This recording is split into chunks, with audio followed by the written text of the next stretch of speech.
Party time.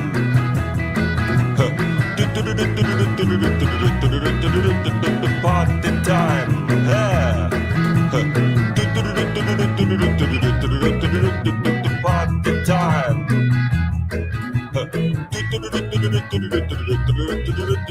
Party time. Yeah. Drink your drinks and eat your eats. It's party time. Laugh your laughs and heat your heats. It's party time. Smile your smiles and blue your blues. It's party time. Yeah.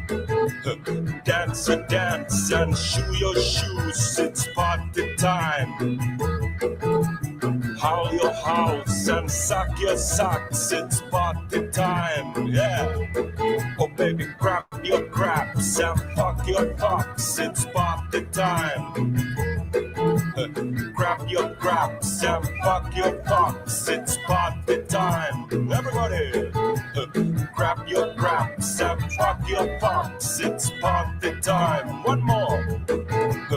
Grab your craps and fuck your fucks. It's party time. Here we go.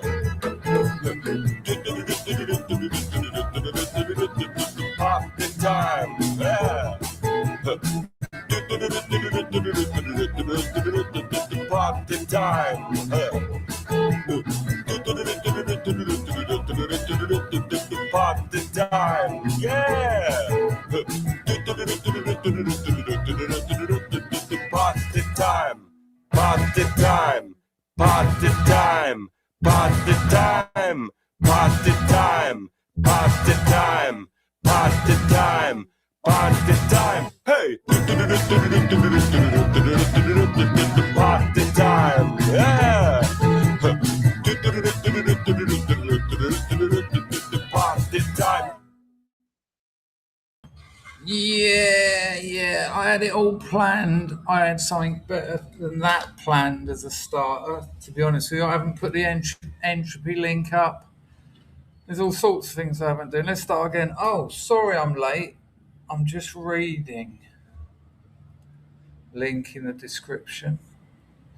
Number 1, new releases was number 81, Amazon bestseller, Flex the Text, Dangerfield. Now look at that. Look, it's already fallen down. The truth game has fallen on me. My chair has hit it. I think the fan might be causing me problems. I've got a new setup, people, and as you can see, I know what the problem is. It might be all right. Hang on. I really don't want to let that go. Oh. If that falls.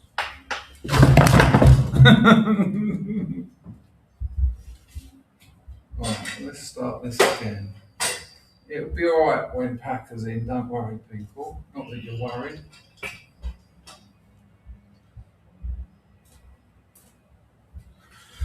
My chair is so ridiculously close to that. That actually looks better. Can you see that though? Anyway, without further ado, check this out, Bosh. There you go. Lovely. Oh, hello. I was just reading a very good book. I like the look of that. What's that book? It's a book by some fella, Chris Dangerfield. Okay. Are you right? No more playing. Have you started reading it? Yes, I have. Yeah. What are you making of it so far? Truth only. It's funny. It's really funny. It's making me laugh constantly. I'm about 100 pages in. It's actually making. Now, I wonder what will happen if I do this. It makes me laugh out loud, all on my own, Chris. You actually do, because that's quite rare, isn't it? Do I look? That's better. Look at that. Look, I go from my real death. Oh, it seems to sort itself out. I'm very close, though. I've got reality failing me here. I'm going to have to stream from here. Right, if you're new here, because incredibly, I haven't put my damn T-shirt on.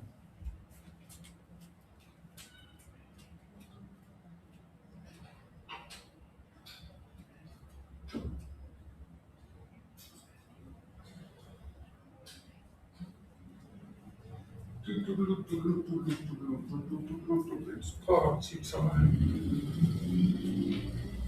Yes, John, I put some Christmas lights up. There you go. Now I don't have a job. I've got to do it properly, ain't I? Got to get some of that filthy lucre my way. Here we go. That'll do. I'll tell you what I might do. How are people with this? I'm not very happy with that, to be honest with you. Yeah. Can I go back any further? It doesn't matter because it's going to be a reaction anyway. Look, if you're new here, I will ramble for a bit before we get into the reaction. But what I'll do in the pinned comment, I'll give you a timestamp. You can just go to the pinned comment, click on that, and you can miss all of this, me saying hello to everyone, all that stuff, telling you how you can donate. You don't really need to miss that bit. And you can get straight into the guts of the video, which, people often complain. I had some weird complaints, actually, on the last video. Some people were saying it in a nice sort of humorous manner. They were like, this is a reaction. It was me reacting to Warren Smith, reacting to the Hodge twins, reacting to Piers and Nick Fuentes. And some people were just saying it because it was like someone said peak internet. That's fair enough. But someone was like, fuck it, I'm out of here, as if it was like awful. But I thought about it, and that is the history of thought. That is the episteme. All that's happened is technology has allowed us to do it, with the illusion of it happening parallel rather than in series. I mean, Socrates talked about the dialectic. Years later, Hegel chipped in. Years after that, Marx. Years after that, Derrida. That's what happens. People say something about a subject or an object, usually an object, and then someone says something about what they said about it, and then someone says what they said. You react. That's called discourse. Now, the fact that you can do that in parallel to an extent, that's what technology does. It allows you to change things. So it's a weird one that people get annoyed with that. And the other one, of course, is you talk too much. I just want to watch the damn video.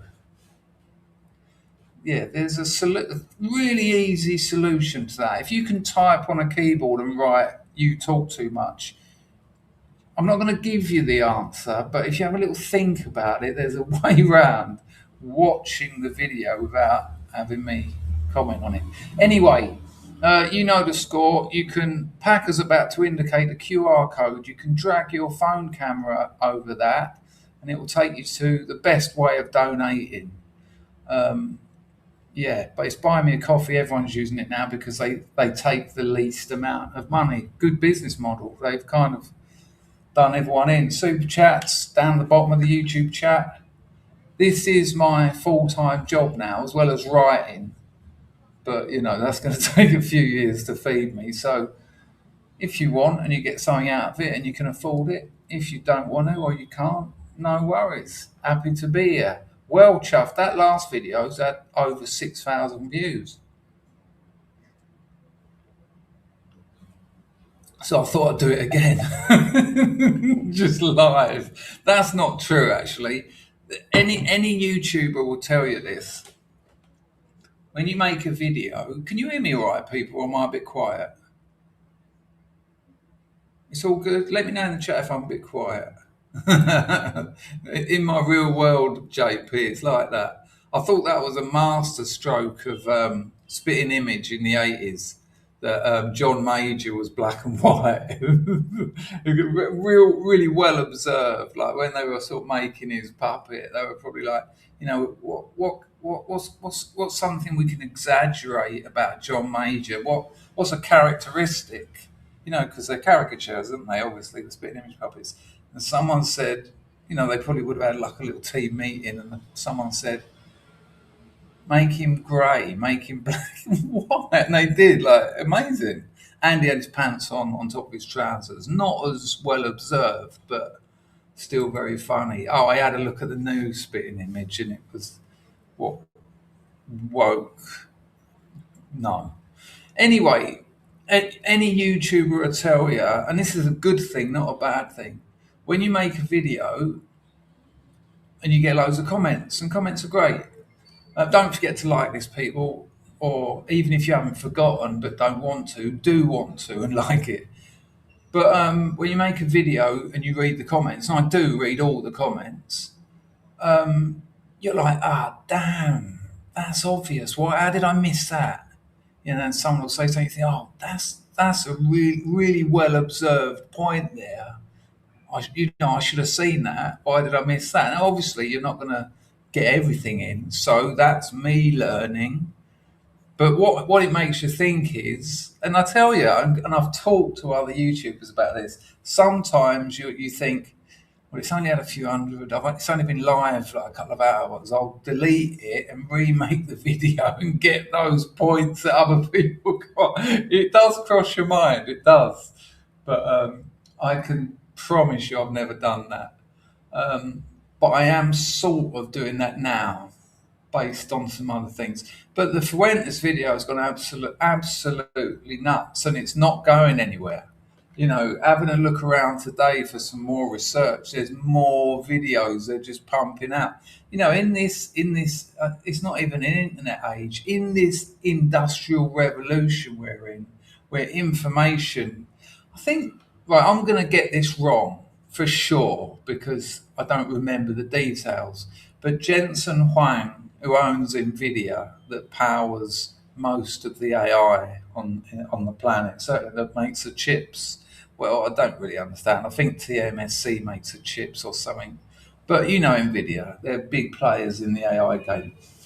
He said something like one of his systems could move everything on the internet from one place to another in like half a second.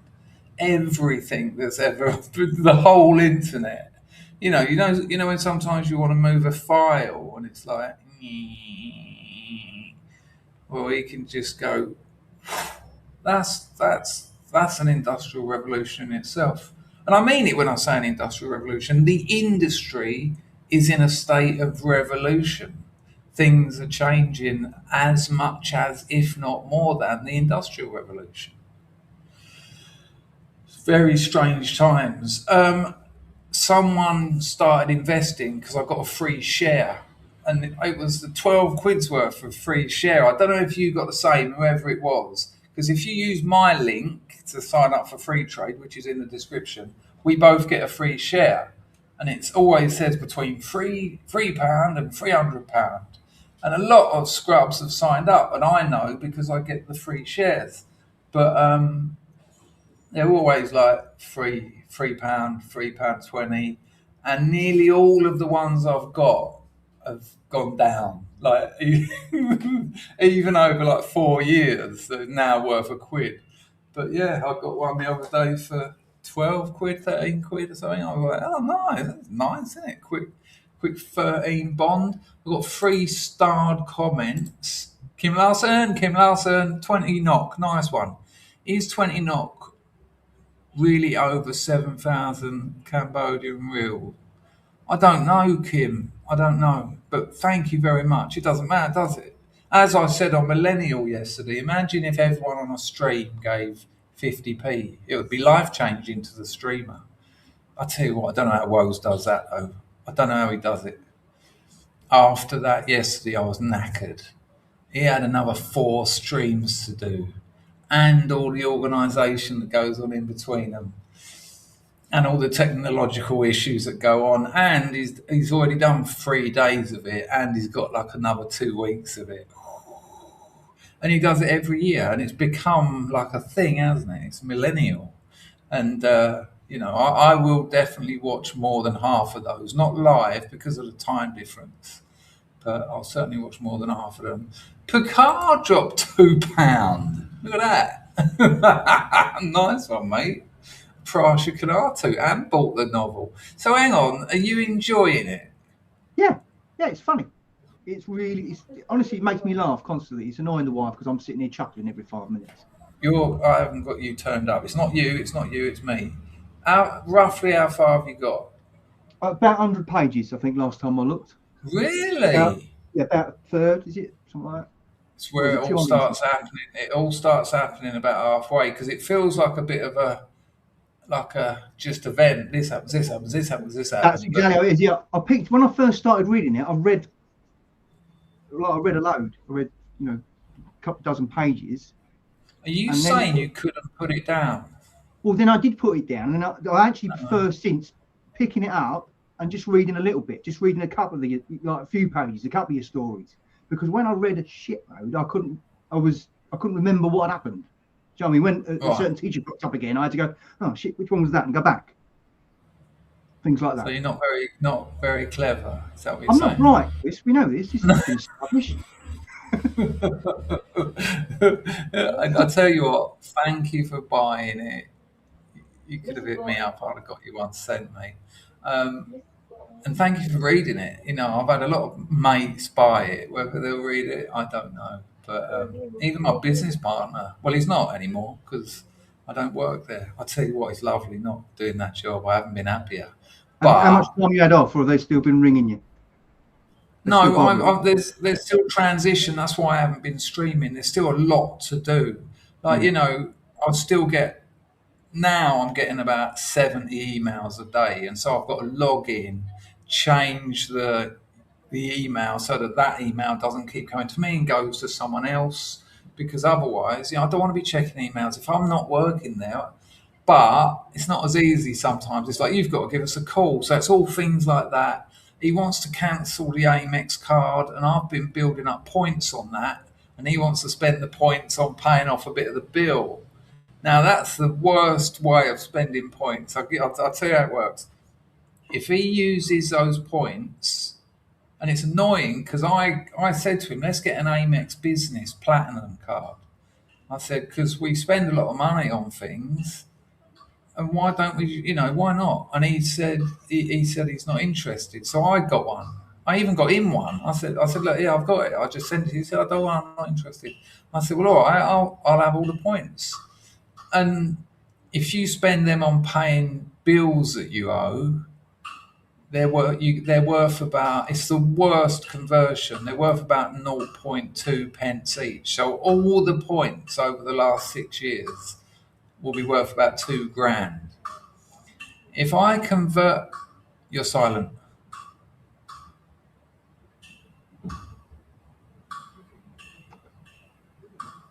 Still silent. You're tap ripping. No, someone outside. He's doing that thing. He walks around. He's hitting a bit of bamboo. People will go and get him some delivery food if they want. Yeah, weird that you pick that up.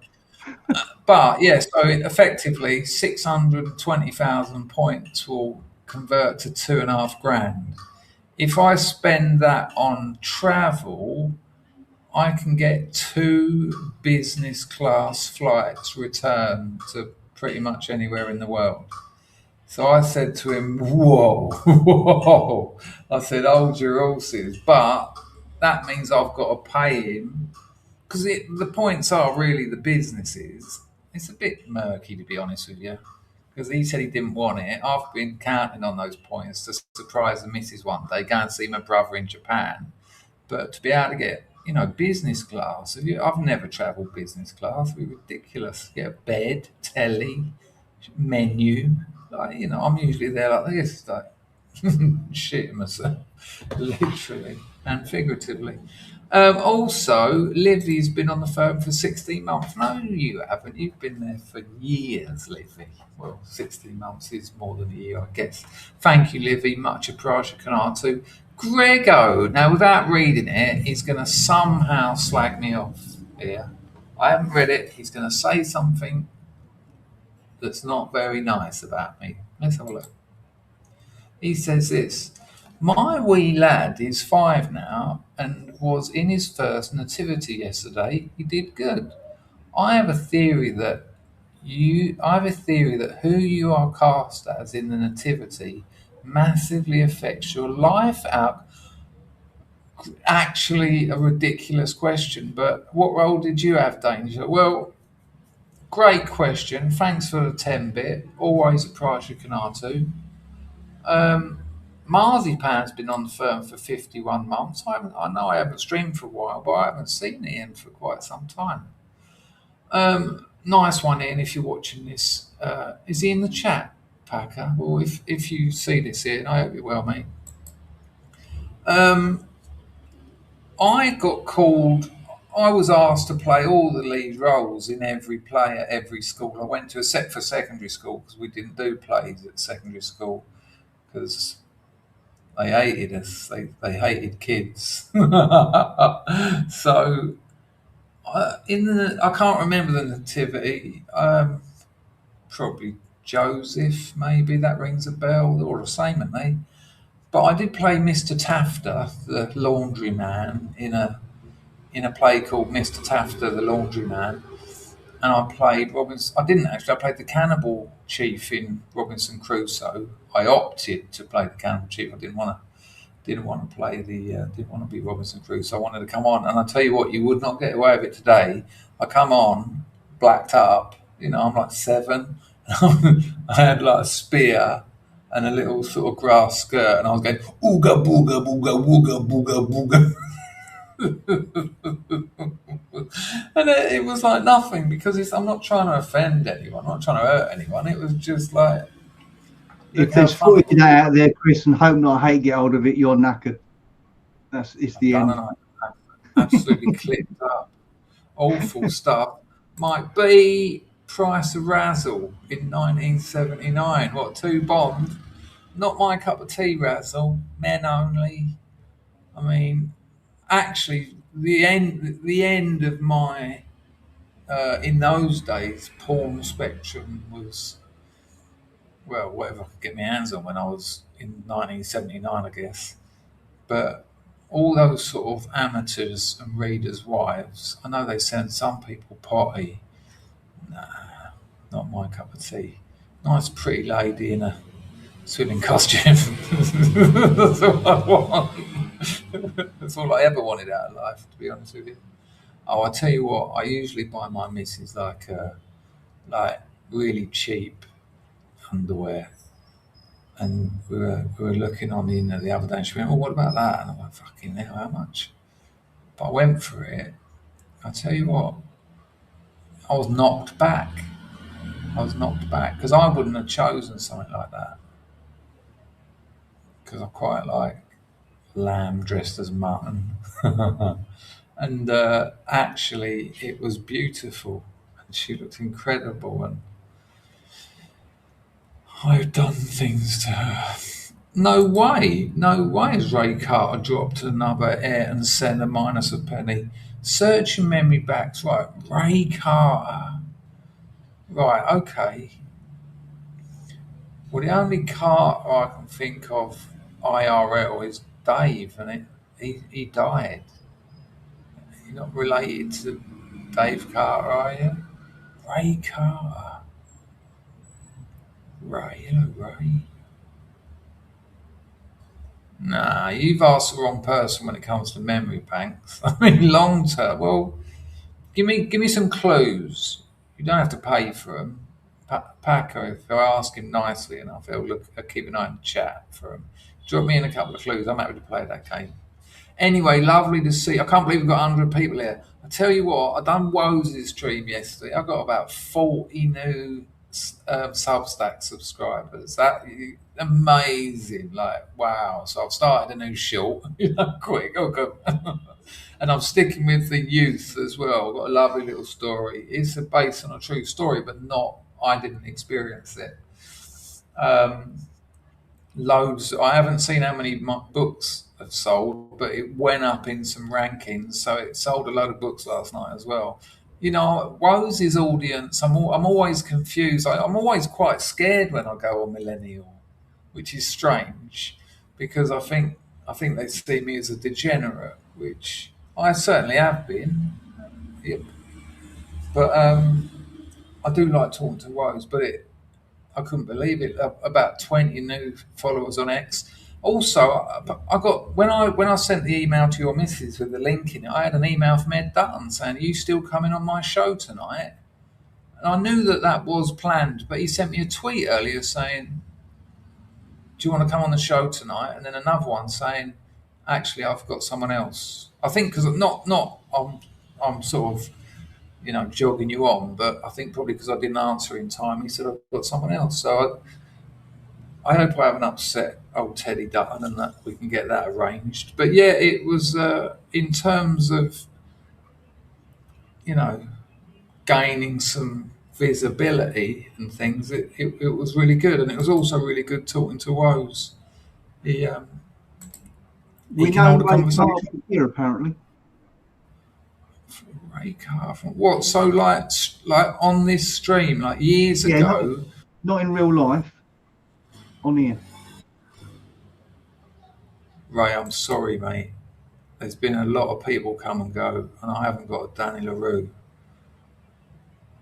Any other clues? You make me feel bad. He's probably come on. Imagine that. Thank you, Ray, for the donation, and if you want a refund, because I haven't got a clue. Right, listen, let's get into this because that's been a 26 minutes. Hello to everyone in the chat. Lovely to see you all. Let's just get some hellos in. JP, always absolutely lovely. John B, Grego's on the firm. Apothecary, well done, Grego, nicely handled. Steve Cray looks after the place, lovely. Livy, Colt Python, John Franklin, best wishes, lovely. Long time lurker, look, he's stood up and showed himself. He's put his head above the parapet, which is always good. We like the look of that. Sean Patrick, it is an apothecary. Yes, can I help you, sir? Would you like 5 grains of morphine? What? Yeah, that was someone. Right, so if you don't know, at night, because it's gone midnight here, which is why my missus is in the bedroom going, fucking hell, does he have to do this? She didn't know that the times were different around the world until I told her, of course. I tell you what, she made a chicken curry today. It was the best chicken curry I'd ever had with French sticks, Oh, gosh.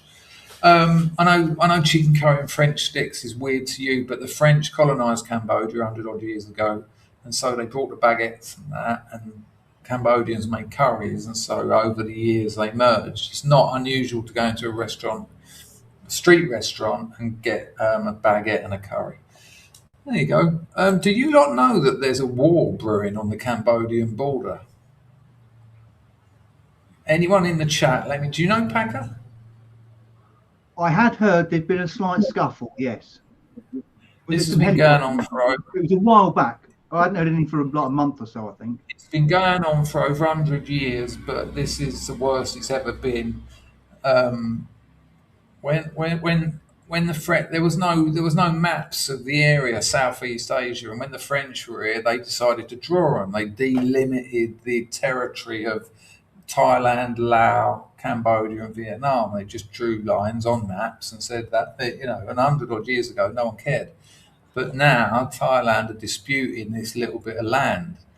Trouble is, Cambodia shares a 500 mile or 500 kilometre, one of the two, a long old border with Thailand. And there's been, jets dropping bombs on Cambodians. And the Cambodian military is like the Welsh military, probably worse. I don't think they've got any aeroplanes. And Thailand's military is pretty good. I mean, it would be an elephant treading on an ant, And hundreds of thousands of people been displaced. There's places in Phnom Penh where you can go to donate money, water, clothes, and all that sort of. It's just hideous.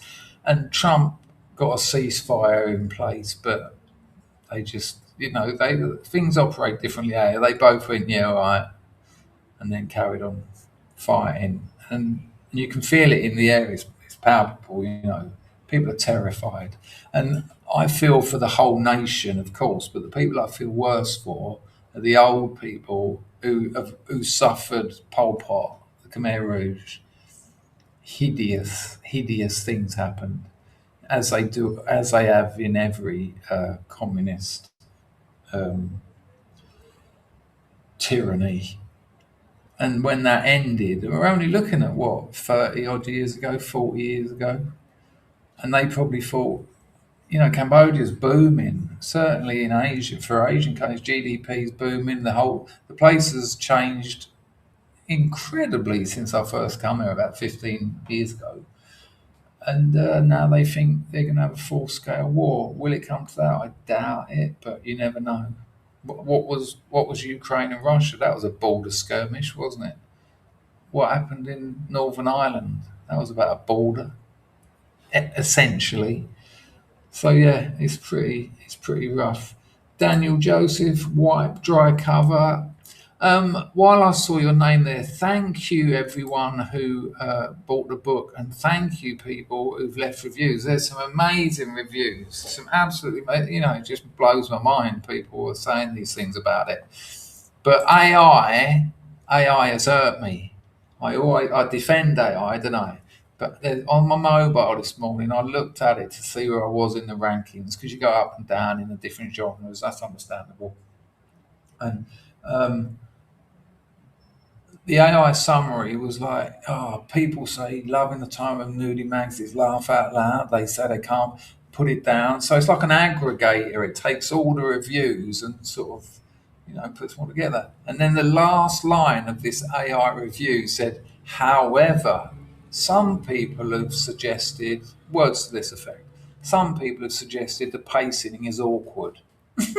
And as a writer, pacing is something I think I'm really good at, especially in that novel, because there's these story arcs that creep up on you. They're not at the beginning; they creep up on you. And I looked through every review. There's about 14 of them on the UK site now, and the only mentions of awkward, and there are about 4 of them in fairness. But it's you already know what I'm about to say, don't you? It's people saying, I was taken right back to being a teenager and all the awkward engagements with girls, and that. Thanks, large language model. If I see you in the street, I'm going to call you a little language model and butt you out cold. But yeah, right, here we go. Kim Larson, because this is my income. This is what's going to feed me and my missus, and it started with Packer. Look what Packer done. It looked rubbish, and then Packer done that, and I had a picture of my old man and a dirty bit of wall. So blame him. Holstein child singing. Yeah, and that curtain. Look what JP says about you. Yeah, we had some spare Christmas lights. Now, I've got some Christmas lights that I spent 3 hours digging out earlier to use for today that Mrs. Meenick sent me a few years back. And I forgot that they were solar powered. And you can charge them in the sun and use them when there's no sun. But just before the stream, I got them out. And I was like, how'd you turn it on? Oh, yeah. You've got to give it some sun. And, of course, at midnight, there's not a lot of sun in Cambodia. Anyway, right, that's enough chat. 33 minutes. Let's get on with this. How do I do it? I'll move that over there. I don't know what that's. Hello. It might have gone all strange for you people. But it's going to be strange for me. God, Lord, I ain't meant to do all this. First of all, let me show you this. Yeah, all right. Let me show you this. You'll like this. Promised myself I wouldn't do this. Hang on, surely I could.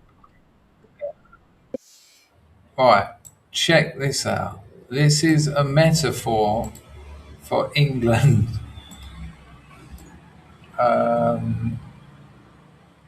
Yeah, what's going on? I don't know what's going on here, people. Do excuse me. Have I just closed the stream window? Packer, say something. I've closed the window. Hello. No, I haven't. Right, here we go. Right, so have a look at this. Oh, no. Share window, share screen. Entire screen. That one, make it bigger. Include audio. Right, you'll have to follow along on the screen, right? I don't know why it says stop sharing at the bottom. I can't do much about that. I obviously don't want to stop sharing it. Check this out.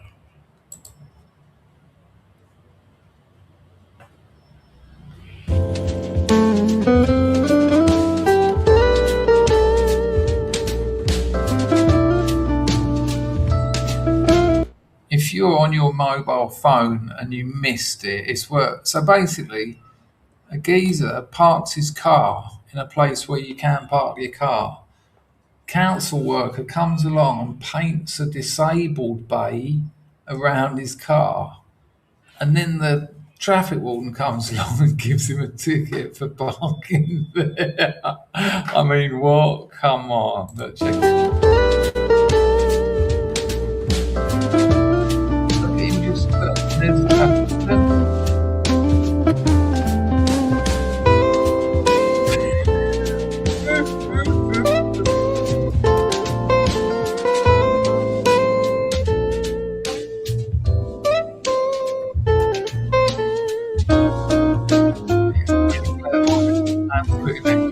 Now, I don't know how true that is or how false it is, but I've seen it. I've seen it on a few sites.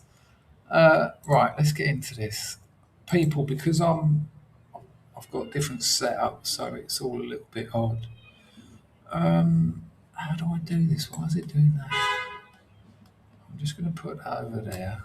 Bear with me, people. Once I get back into the rhythm of streaming regularly with my new setup, this kind of stuff won't happen.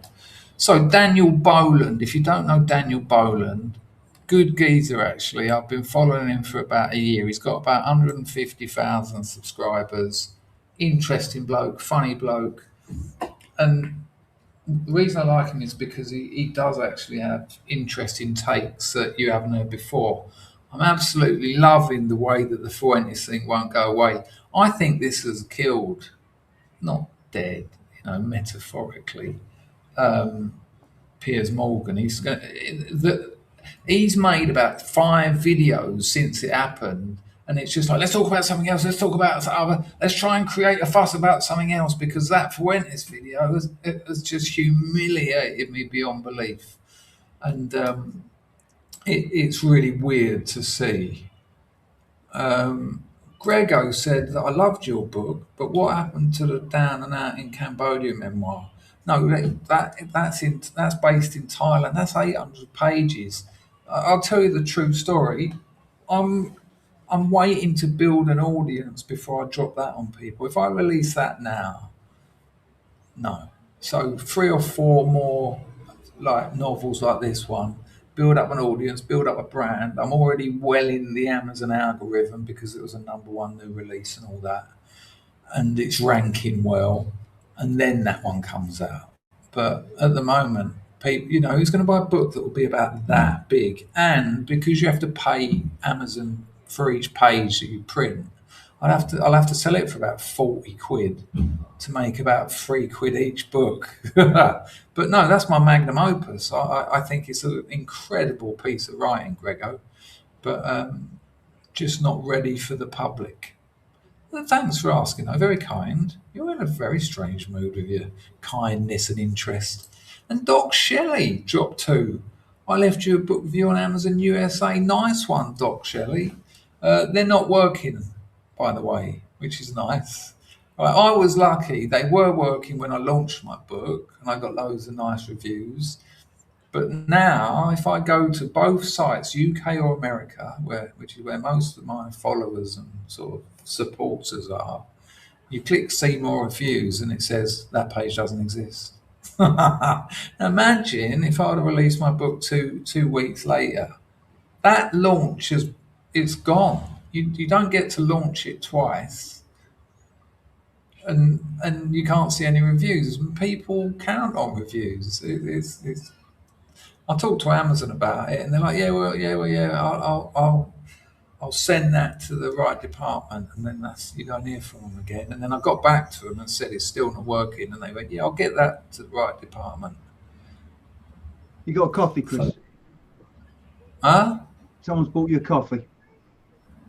Oh, no way, lovely. I should have opened that one. See, look, because I haven't been streaming, I'm all over the shop. Sorry, people. Yeah, I am over 18.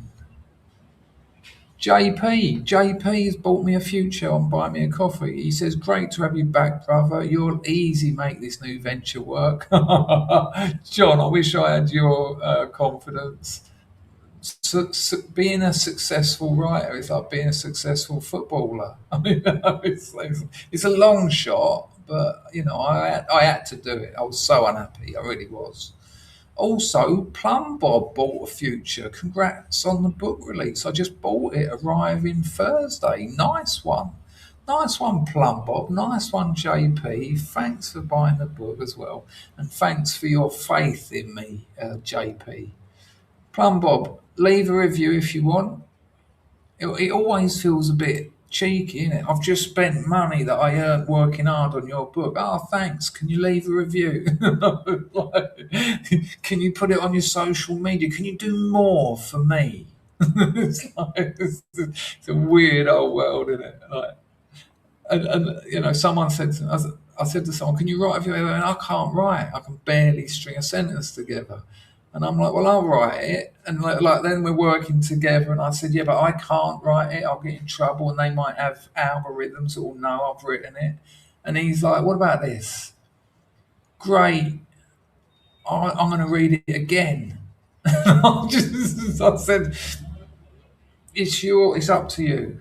And it hasn't appeared. It hasn't appeared as yet.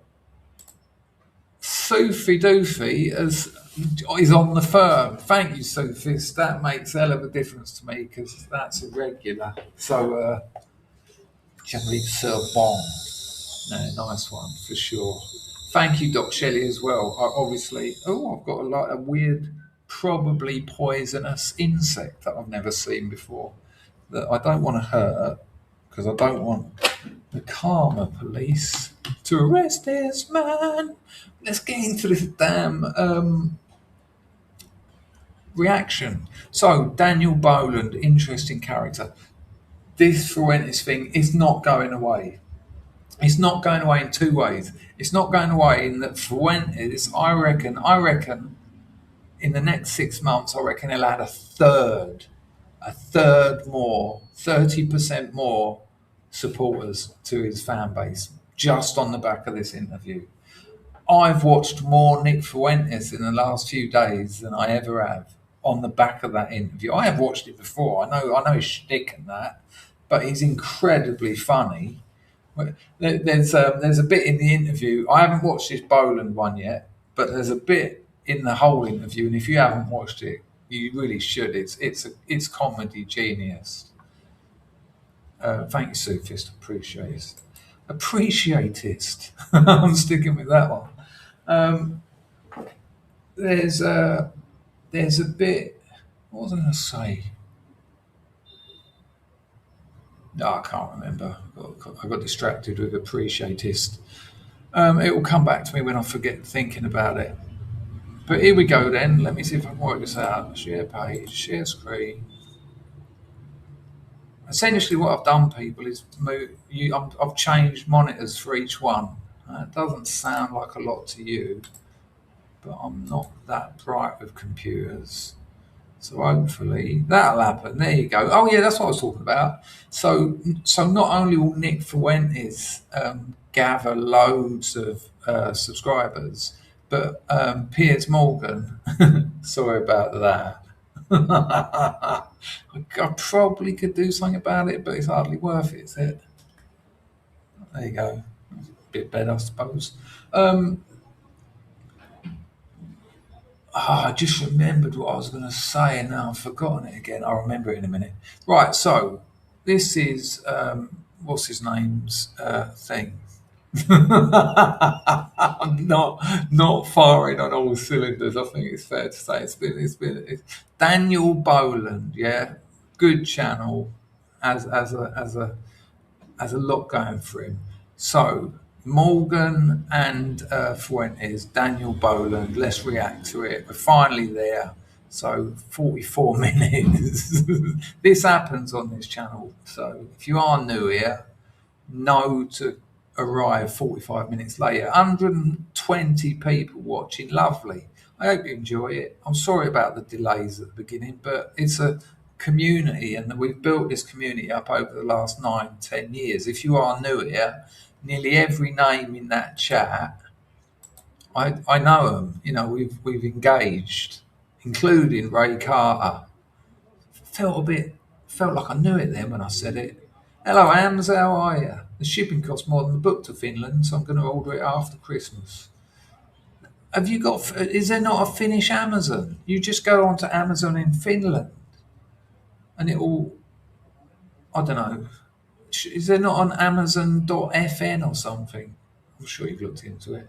Hello, MB Garner. Right, here we go. So let's check it out. Let me know everything's working all right and that you can hear it. How do I press play? You talk about Jews, women, and blacks. So take a listen. Right, was there an echo or anything on that, Packer? No, all right, we're good. So I'll take it right back to the beginning. This is where Daniel Boland chose to start his video with Morgan saying this. This is where you talk about Jews, women, and blacks. So take a listen. They're always coming up with, no, it's not the Jews. No, it's not women. No, it's not blacks. It's actually really complicated. No, it fucking isn't at all.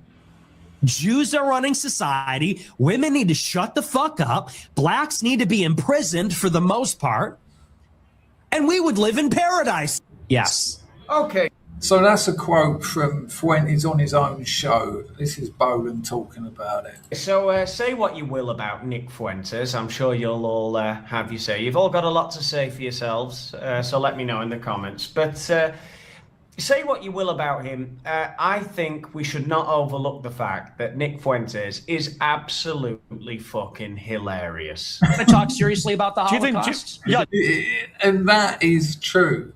In the whole video, which is about 2 hours, and when you watch like little clips and reactions, they're all showing the same bits, but it's just joke after joke after. He tears Morgan apart. By the end of it, Morgan's face looks like a man who realizes his time on this planet is over. That's why I titled the video like I did.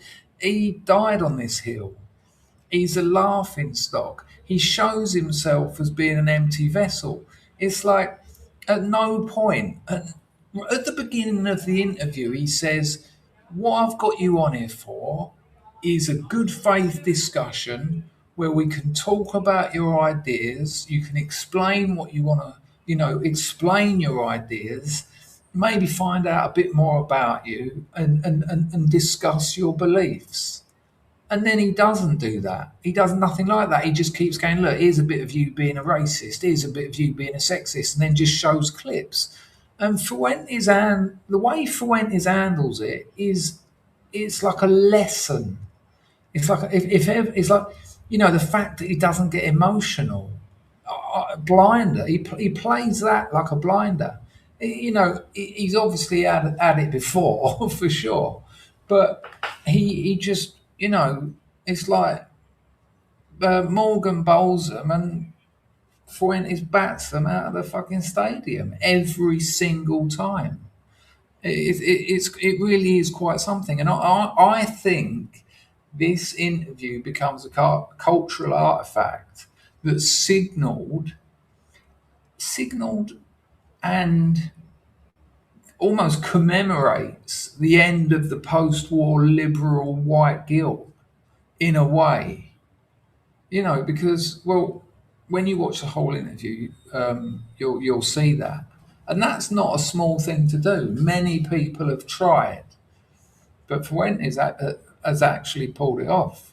And I think people will still be talking about this in like a couple of months' time. That doesn't sound like a long time, but in the modern world and the speed of communication and the speed of information passing around and the amount of content that just keeps coming. I mean, Morgan has, his fucking cover-up job, just doing loads of videos with loads of people on, where he just sits there and, Morgan's like sort of Caligula at the Colosseum. He just gets on people who hate each other and just sits back and says, he said this about you, and then lets them fight, and then that's his channel. And in fairness, it's been very successful. I would suggest he got a team in and said, I need to get on YouTube. And they were young people who understood how it worked. And they said, well, look, you're not going to be able to compete like, in this environment. You don't understand memes, you don't understand the internet humor. You're a tabloid journalist. When I was young, tabloid was a pejorative. The tabloids were a joke. They were just, almost like shit posting in newspaper form. You didn't take them seriously. If you wanted a serious paper, you went to the Telegraph or the Times or something, a newspaper of record, supposedly, even though they accused me of grooming teenage Nazis because I told someone to keep his head down at university and get his degree. Oh, you evil man. And it looks like it, and that's what happens at the end of this video. At the end of the interview, Morgan's just like a broken man. I almost felt sorry for him. Anyway, roll VT. I do actually. I mean, I do, because I just find it extraordinary that you would think the Holocaust could ever be something that we could joke about. Why, too soon? Come on, not only the joke, but the comedy timing. He could have just did it. It's perfect. What, too soon? It's amazing. And here's the thing. Look, I was a professional comedian for 10 years, and this comes up all the time. You can't joke about this. You can't joke about that. If you make a joke about certain events, I'm just covering the tracks a bit here. If you make jokes about certain events where a lot of people suffered like hell on earth, is the joke about them? No, it never is. Like, I only ever wrote, well, I didn't even write it down, I only ever made up one joke. And the joke, it was a joke regarding a PDF file and my daughter that I don't have. But the joke wasn't about PDF files. The joke was about me knowing that that's taboo as hell, and for your opening line at a church gig, that's what's funny about it. And look at the two faces on the screen at the moment. Fuentes just went, what, too soon? And look at them. Look, who's winning there? It's just, and it's almost like Fuentes is like, yeah, okay. Before he went in there, Fuentes would have been a bit nervous. He says in the interview, I was a little bit sort of, nervous. I think he says nervous, as you would be, because when you're going on these streams that have got so, big audience, this can be a career ruining performance.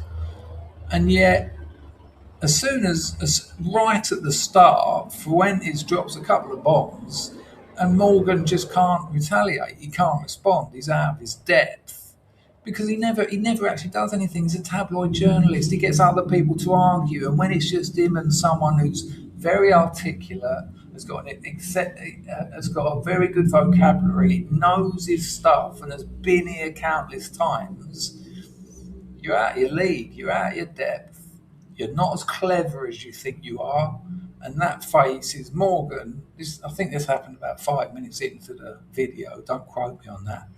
He realises that it's him who's going to struggle for 2 hours. And look at Fuentes, he thinks this is going to be a breeze, this is a walk in the park. And it was, it absolutely was. Roll VT. Yeah, so when I saw that Nick Fuentes was on Piers Morgan Uncensored, and when I saw that Nick Fuentes was on there, I couldn't click fast enough because I knew it was going to be epic, this generational clash between one person in Piers Morgan who sort of he unites all of the worst characteristics of the boomer generation. Well, I just want to stress that again. He's emblematic of post-war liberalism. He's emblematic of post-war white guilt. He's emblematic of everything that has caused all nations of European descent, America, Australia, Canada, England, Europe, to bend over backwards and just open our borders and yes sir, we'll do anything to say sorry because someone done this and they're like us. And Fuentes' generation, they don't care about that. That's not important to them. To them that was like early 20th century, which is like that's like 1850 for me. Like when I was young, that would have been like 1850. And when people told me about wars in the 1800s, I wasn't sort of like, oh, that sounds awful. I was seeing it as like, wow, what, they sailed ships to new lands and conquered and pillaged. Look at the way Vikings. There's TV shows and movies about how cool the Vikings were. When the real story, I mean, if you were on the end of a Viking attack, it was horrific. Your people went through it, but time changes the way we look at things and what we consider important. And Fuentes doesn't. He's not interested. He's not interested in it. It's not relevant to his life. So he can say what he wants about it. And that's what Morgan can't handle, because he's been dining out on these sorts of things to keep himself in the good guy sort of position for his whole career. He's a tabloid journalist. He writes tat. He got sacked from the Daily Mirror for putting up fake pictures of US soldiers abusing prisoners at Abu Ghraib, I think it was, prison. How do you get sacked from the Mirror? I think they just found any excuse. Good Lord, at last. Bye. Oh, and didn't he also get found guilty of tapping phones, including a dead girl, Mini Drive? No, he didn't. Chris, Dad? I can't say that. He didn't. No, He didn't. I've heard. Yeah, I know the story, but he didn't get found guilty of anything. But I did say didn't. I asked the question. I know you asked the question. Yeah, I'm answering. No, he didn't. Wasn't I've he seen him get quite shitty with someone when they brought it up. He was like, "Do you want me?" allegedly he was aware that people underneath him were tapping a dead girl's phone so they could get her voice messages, so they could say, 3 hours before, this girl who was murdered 2 days ago and their parents are grieving. And then he's got the cheek to talk about something that happened 100 years ago. It's like, what? But one of those things hasn't had and doesn't continue to have the impact on people of European descent as the other one is.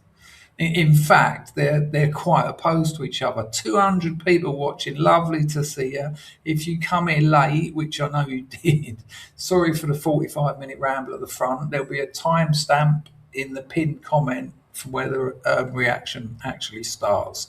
Take it away, Danny boy. In one man. A prominent conservative in America has to say about Adolf Hitler. Now, what do you mean by Hitler is very fucking cool? Because I think he's very fucking a monster. What a lovely bit. That shows me how nervous Morgan is. I think he's very fucking a monster. Well, I think you got your predicate and your subject round the wrong way, son. That's excellent. And Fuentes, of course, jumps on it. I haven't watched Daniel's video, but I'm sure he'll show that. Was that not his bird? Who are you talking to? You. Was it not Hilda Braun that he was actually fucking? Oh, I see what you're saying. Yeah. Good work. I don't think it was her fault. I've taken it back a bit. Unites all of the worst characteristics of the boomer generation in one man. A prominent conservative in America has to say about Adolf Hitler. And what do you mean by Hitler is very fucking cool? Because I think he's very fucking a monster. Okay. And that's a clip. I think he's very fucking a monster. Do you hear yourself? Yeah, I mean, do. can we all grow up? I do. And Nick Fuentes, who's kind of like the sharpest point, the edgiest sort of, the most scary for the boomer generation manifestation of the Zoomers, the Generation Z kids. Can we all grow He up? murdered That 12 is just million childish. people. He murdered 12 million Okay. people. What is very fucking cool about that? Tell me. The edits. It's just, I mean, it's insane to ask that question. When they first found colour video of the National Socialist Workers' Party of Germany in the late 1930s, and the Austrian painters got that sort of camel full-length coat, and you're like, whoa. And their uniforms, and this wasn't by mistake. I know that everyone knows Hugo Boss designed them. When the Austrian painter set up that party, it was marketing genius. Look at the symbology. Look at the images he used, the symbols he used. He drew on a German culture that had been shattered by the First World War. And he said to his people, look, this is us, this is who we are. Ogilvy and, old Sutherland today, these people would in private marvel at the marketing job. It's almost like a demonstration. At first they laughed at us, then I mean, what's that? Hang on. Hang on. Let me have a little bit of AI time.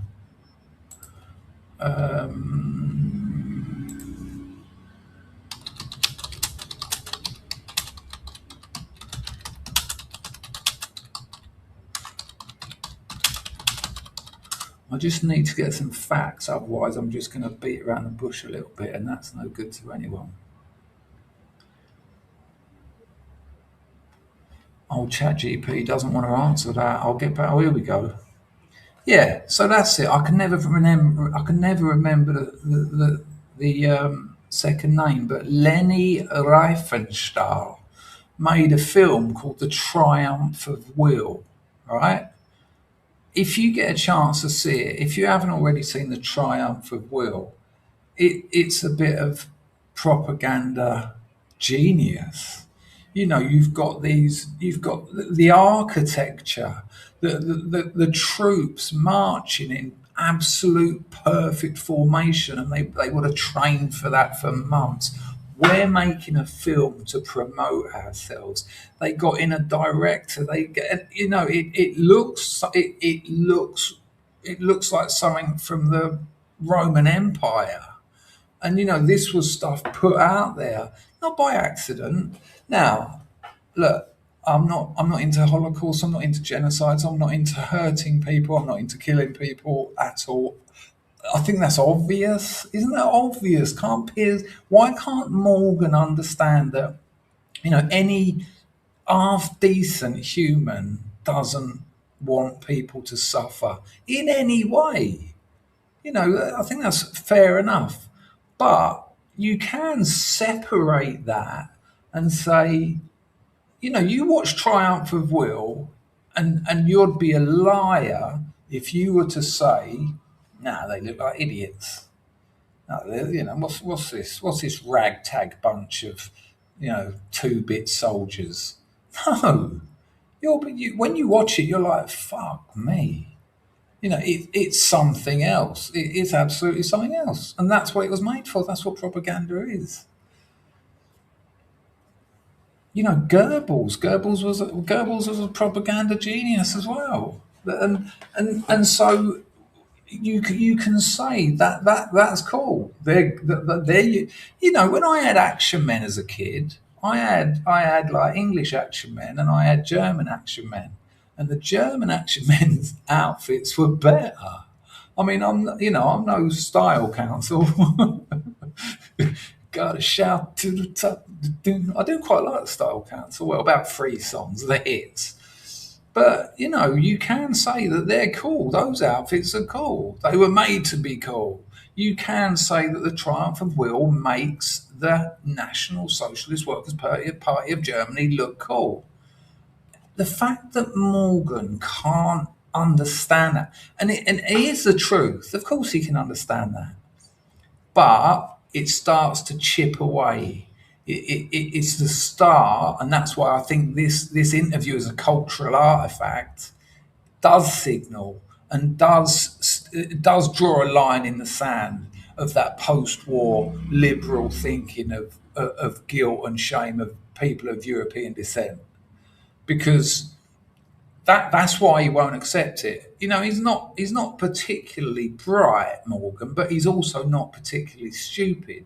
So in private, one of his friends would say to him, "Yeah, but come on, those uniforms, you know, all that symbology. Have you seen the Triumph of Will?" And Morgan will say, "Yeah, you know, they look good." And that's exactly, it's not exactly the same, but it means the same as cool. It looks good. Now, what happened external to that's illogical thinking. You know, imagine. Look, was O.J. Simpson a good football player? Yeah, he was a professional sportsman. If I went on Morgan's show and went, O.J. Simpson was cool, you know, it was great watching him play American football. Would Morgan say, "How can you say that? How can you say that? How dare you say that? You know, he murdered 3 people or whatever." He was found innocent, but, you know, we know. He wouldn't, would he? He'd go, "Yeah, I can appreciate that, you know, as a sportsman, you know, and in a couple of movies, he was pretty good in a couple of movies, and, you know, but that other stuff, I absolutely don't support murdering people." It's that obvious, but Morgan won't take it. He won't take it. You know why? Because it's giving Fuentes a couple of inches. It's giving him a little. It's giving him anything, and Morgan doesn't want to, because in Morgan's post-war white guilt liberal mindset, he can't. He just cannot. He's hardwired to only hate and distrust Nick Fuentes. I'll take a bit. Kids. Can we all grow He up? murdered That 12 is just million childish. people. He murdered 12 million Okay. people. What is very fucking cool about that? Tell me. The edits, it's just cool. The uniforms, the parades, it's cool as a guy. You look at World War II, and it's fascinating, and it's interesting, and it's compelling, and it's cool. Who, you know, have more information available to them and more knowledge of how to access and put into practice, articulate that information than any other generation that's ever lived. And you've got that in Nick Fuentes coming up against a wishy-washy, any way the wind blows, keeping up with the Joneses, tabloid. He nails it there. He absolutely nails it, Daniel, there. Any way the wind blows. Morgan, and this is the nature of tabloids, really. Any way the wind blows. Where's the money? That's what his uncensored is. Where's the money? That's the only reason he had Fuentes on there anyway. You know, he probably sat with his production team, and they were like, you know, we're not growing as fast as we were. We're flattening out a bit. And someone probably said, "Well, get Fuentes on. He's smashing it." And Morgan probably thought, "Oh, I need a strategy here. Give him nothing, and just." You know, every time he puts something to Fuentes, every single time, it's a strange idiom to be used in this context, but every single time he says to Fuentes something like, "Why is that fucking cool?" And then Fuentes puts forth an argument. He offers a hypothesis and a synthesis and a conclusion. And usually in a debate format, the interlocutor would then come back and say, okay, so something like, okay, so you're separating the man from his actions and you're talking about aesthetics. for instance. And then Fuentes would say, exactly, I'm not interested in genocides, obviously. I'm not interested in people being killed. And that would have been resolved. But Morgan just can't, he's hardwired not to be able to do that. So what he then does is just, right, you also said this. Fuentes offers a convincing, compelling, humorous, articulate answer. And again, in a good faith interview, you'd expect Morgan to sort of respond to that, have a conversation about his answer, but he doesn't. Yeah, well, you say that, but what about when you said this? Next, and it's just it makes him look like last century's man. He looks like a man stumbling around at the end of history, who's lost his compass and has confused the map for the territory. Lloydy bullshit. Boomer generation. Again. Apologies, I'll take it every time I rant. I'll take it back a little bit so that you can remember context, because otherwise it just seems a bit out of the blue, doesn't it? Any way the wind blows, keeping up with the Joneses, tabloidy bullshit, boomer generation. Again, I'm generalizing, but Piers Morgan really is that. Okay, you could see it in this interview. I knew he wouldn't be able to survive a debate with Nick Fuentes, because for all of Piers Morgan's business savvy, his ability to put on a show, he is just an empty content vessel. There you go. Exactly. Oh God, look at him. And by the way, his missus has been absolutely slagging him off in public. It's bizarre. She said he's unbearable to be around. Oh, surprising. A few sights and sounds has dropped 400 Thai baht. I've missed your insights. I've been out the loop for a bit. I'm currently on the other side of the hot border. Yeah, I talked about it earlier. Not great. Very much looking forward to reading your book. Matthew, we met in PP a few years back. Were you the fellow who walked past and went, "Are you Chris Dangerfield?" And I looked terrified and said, "Yeah." Were you that one? Were you the one who got mugged? Did you have your empty bag stolen?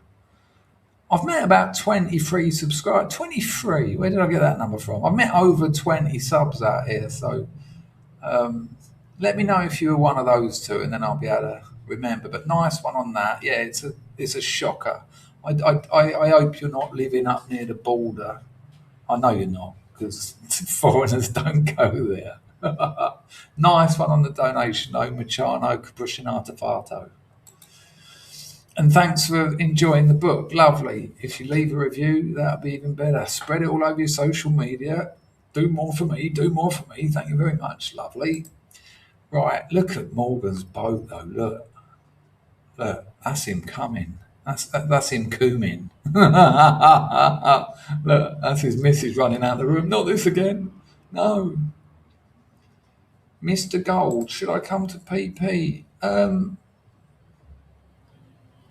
I don't want to say, because border skirmishes have ended up as wars, but also border skirmishes haven't. This has been going on for 100 years, but this is the worst it's ever been. I mean, you're looking at 500,000 people has been displaced either side of the border just because of shelling and things.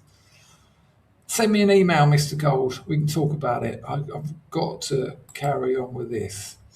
No, I was the guy with his boyfriend. Oh, that was a good night, wasn't it? No, I remember. We went out to that bar and I was telling you about how much I love my missus and that. And there was that freelancer there, wasn't there? And I was having a few bevies, which isn't what I usually do. And then I started looking at her like in the mirror. And I said to you, listen, I've got to go, mate, because one more of these. Yeah, storming, wasn't she? No, you were good fun, man. It was a good night out. Appreciated. Yeah. Good. No, amazing that was you. Yeah, couple of good fellas. Good fellas. Anyway, let's get Morgan's Cumin face off the screen. Put on a show. He is just an empty content vessel.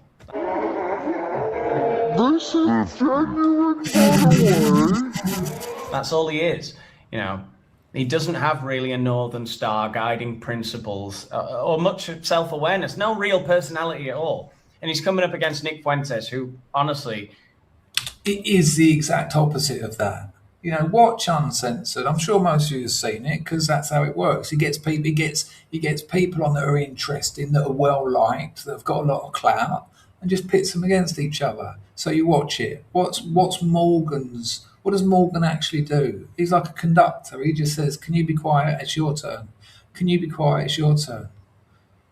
Great, but that doesn't work when you've got someone who is the almost ontological opposite of you. You know, and well, that's why he gets whipped to pieces. I think he might be a full psychopath, but he's sharp. Gay, just to I don't think Fuentes has got any psychopathy about him at all. And I'd imagine that old Daniel there means it in like more of a street term, that he's a psycho rather than the, you know, psychiatric definition of a psychopath. He might be a full psychopath, but he's sharp. gay, just to establish for the debate.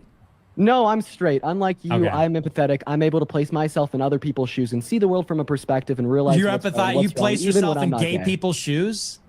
Yeah, and I So can you see how imagine terrible what it people would like be you are. like to be gay. No, I imagine what it would be like to be at the receiving end of your The fucking receiving tyranny. end. Of You your empathize fucking with the tyranny. receiving end, huh? He's a very sharp psycho, and he is very, very funny and just doesn't give a fuck.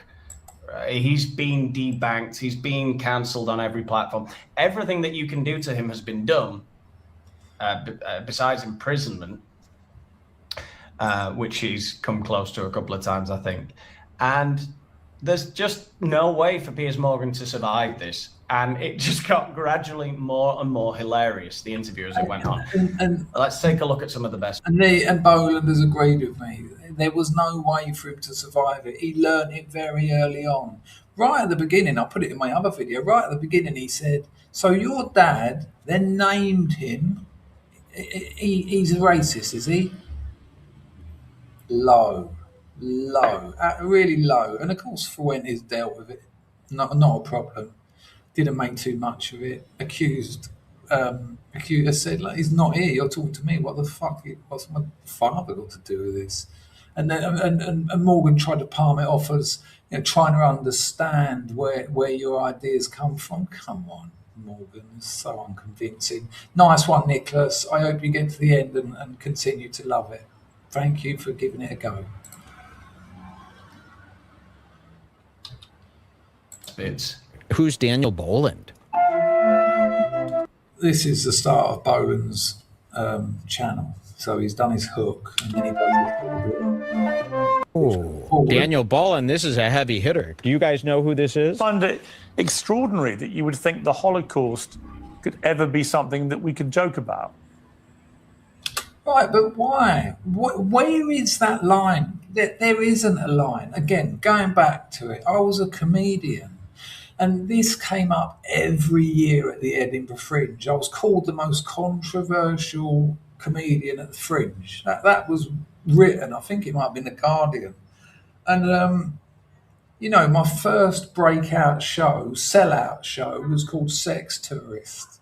The funny thing about it was there was no sex in it because I ended up getting on the methamphetamine and I'm back, and just losing my mind, and you know, that stops working on the meth. I got myself a Glock 19 and it was just a nightmare. I lost 2 ounces of meth up inside my back door, and it was you know, the Feminist Avengers sent me, Jim Jeffries, and what's he called, Jimmy Carr. They sent all 3 of us to my address, by the way, not my venue, my address where I was staying, a courgette. I thought, who knows, I'm even living here. I opened it up, it was a courgette, and it said, "From the Feminist Avengers, go fuck yourself. I actually put it in a curry as well. I was making a curry up at work, might as well. You can joke about everything. And as soon as a society says, you can't joke about X, not Twitter, I mean, you can't joke about X because you might offend people.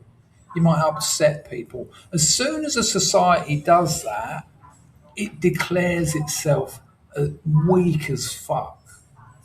Being offended is it's like a minor life hiccup compared with the realities of negotiating a life, having a family, earning money, dealing with sickness, dealing with health, all the things that, dealing with danger. We're still essentially in a place where there's predators and they're out to get you. And if as a society you're going to say no, anything over this side of the line is off limits for comedy. Well, that tells me, and any comedian worth his salt or her salt, that's where you make jokes, because that's what a comedian's job is. There are other jobs. I mean, whimsy sort of slapstick comedians don't necessarily do this, but I saw my role as a comedian to say to the audience, within this context, we're going to talk about uncomfortable things that actually happen in the world. But because I've already framed it as comedy, we're gonna allow ourselves to dip our toes in and actually be adults about this. Actually dare to wander within the realm of truth. I'm making a video at the moment about how censorship actually divides reality. It takes reality and it makes this whole area verboten. You can't see it, you can't talk about it, you can't joke about it, or it's quite a complicated philosophical angle. I'm not going to try and give you a summary of it now, but it is a splitting of reality to an extent. And if you're saying you can't joke about something that happened in the Second World War, well, I need your criteria. And I need you to give me your criteria. Why can't I? And it won't ever be convincing because it only always already comes down to you're offending people. People's relatives got hurt and that will offend them. And that's a weak society, that's a weak culture, because offence is well down the list of things that can happen to you in life. And if you can't handle it, well, first of all, you don't have to engage with it. Don't engage with it. Watch something else, listen to something else. You don't have the right, how dare you, think that you can just walk around going, there's someone out there that I've been told that there's someone out there who's making jokes about something that's very serious and painful to me. And so I want that stopped. You don't get to make that judgment. You don't get to make that choice for the rest of society. You just do not, and it's a really slippery slope to go down. And where does it end up? Pretty much where we are, where countries of nations of European origin, they kneel down in front of people who have immigrants who've come to our lands. Our police and our leaders kneel in front of them. Our football players kneel. They literally kneel. Look at the symbology of kneeling in front of someone. It's what people used to do to kings. We was kings. No, you still is, because we kneel to you. And that's all connected.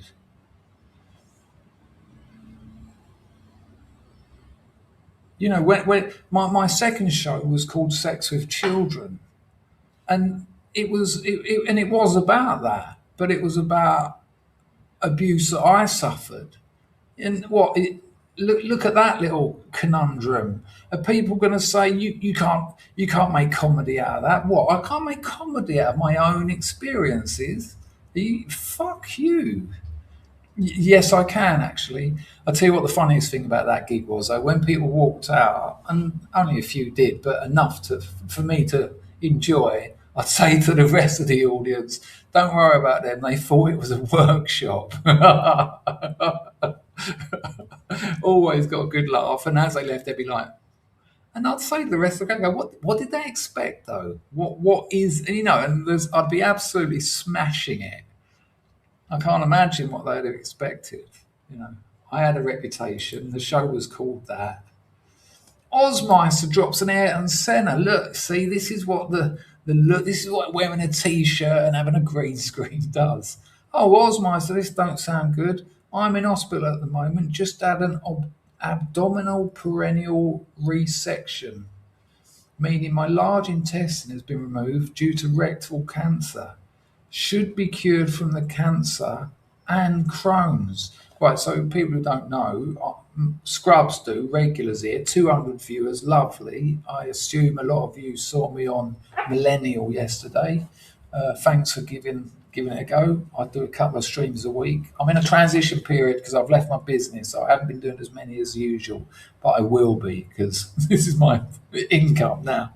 But Ozmeister's got Crohn's, but that's new about the cancer there, mate. Jesus. Ping me an email if you can. I'd like to talk to you, and maybe we can arrange something. Fuck me, man. And I'll tell you what, people, what was I just talking about? People complaining about being offended by jokes. This is life. This is what happens in life. These are the things that you got to consider. You can't make a joke about that. It's pathetic, and it's the voice of a not you, Ozmeister, obviously, but it's the voice of weak leadership and weak old men who've lost the ability to think critically, logically, also think without guilt, without the shame that has been just, pissed on us since the post-war period. Good luck with that, Ozmeister. Show Ozmeister some love in the chat, people. Stick an Oz in the chat. I'll get that ball rolling straight away. Yeah, we're all thinking of you, Ozmeister. Yeah, without a doubt. If you can ping me an email, chris@chrisdangerfield.com. If you ain't in that position, do so. But fair play that if that operation gets rid of the Crohn's as well, I bet you'll be over the moon. So yeah, I'll stick a prayer in for you, mate. Fair play. Good Lord. That's hit me a little bit, to be honest with you, Ozmeister. I hope you're all right. There's nothing I can say really, is there? You're going through it. And we're thinking about it for sure. Ludwig says that Morgan was a nasty little prick during the coup vid. Yeah, there was that as well. Yeah, he's a nothing. Nice to see you, Ludwig. Hello, Denise Moniz. How are you, sir? No, they're not. Yeah, it really was. Yeah, there was no need for it. And to name him, what does that achieve? So again, for people, I know this is getting a bit disjointed now, people, but Morgan named Fuentes' father, and said he was a racist because Fuentes had said I think this is right. Fuentes said on a stream once that his dad said they don't eat at Applebee's because that's where the blacks eat. And he said, and Fuentes says back to me, he says, yeah, but he doesn't like black fare, F-A-R-E. And what if he doesn't like black fare? Like there could be a restaurant out here where the Koreans eat, and my missus might say, let's go and eat at so and so, and I go, no, because that's where the Koreans eat. And my point is, I don't like Korean food. but Fuentes just uses it to just to piss on him. He names him. Yeah, an absolute waste of space. Timbers, 5 New Zealand dollars. A few shekels for my mum who was on Bonsai Beach too soon. My mum, my dad, buy my book. Nice one, Timbers. Doc Shelley drops a 10 spot. Today is a 5-year anniversary. Oh, fair play. You and the Scrubs. Whoa. This is all going crazy. Stick a 5 in the chat. Doc Shelley quit opiate. So if you don't know, that's your morphine, codeine, heroin, tramadol, my guess it, methadone. Not easy. I think the stats are something like out of every 3 opiate users, 1 dies, 1 goes to prison, and 1 gets clean. Fair play, man. Fair play, Doc Shelley. Not easy. And the Scrubs helped him through it. Yeah, that deserves a 5 in the chat. Listen, Doc, what an amazing thing you've done there. For people who don't know, most people on opiates don't want to be.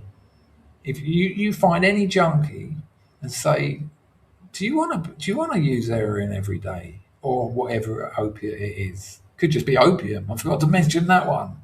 Opium's got a few of them in it. They'll say, no, I fucking hate it. And he'll say, if you can press a button, would you be off it? They'll be like, yeah. But the reason they don't is because the withdrawals are fucking horrific. Mind and body tear you to pieces, take you to a place of pain, melancholia, and just it's like you're, well, it's hideous.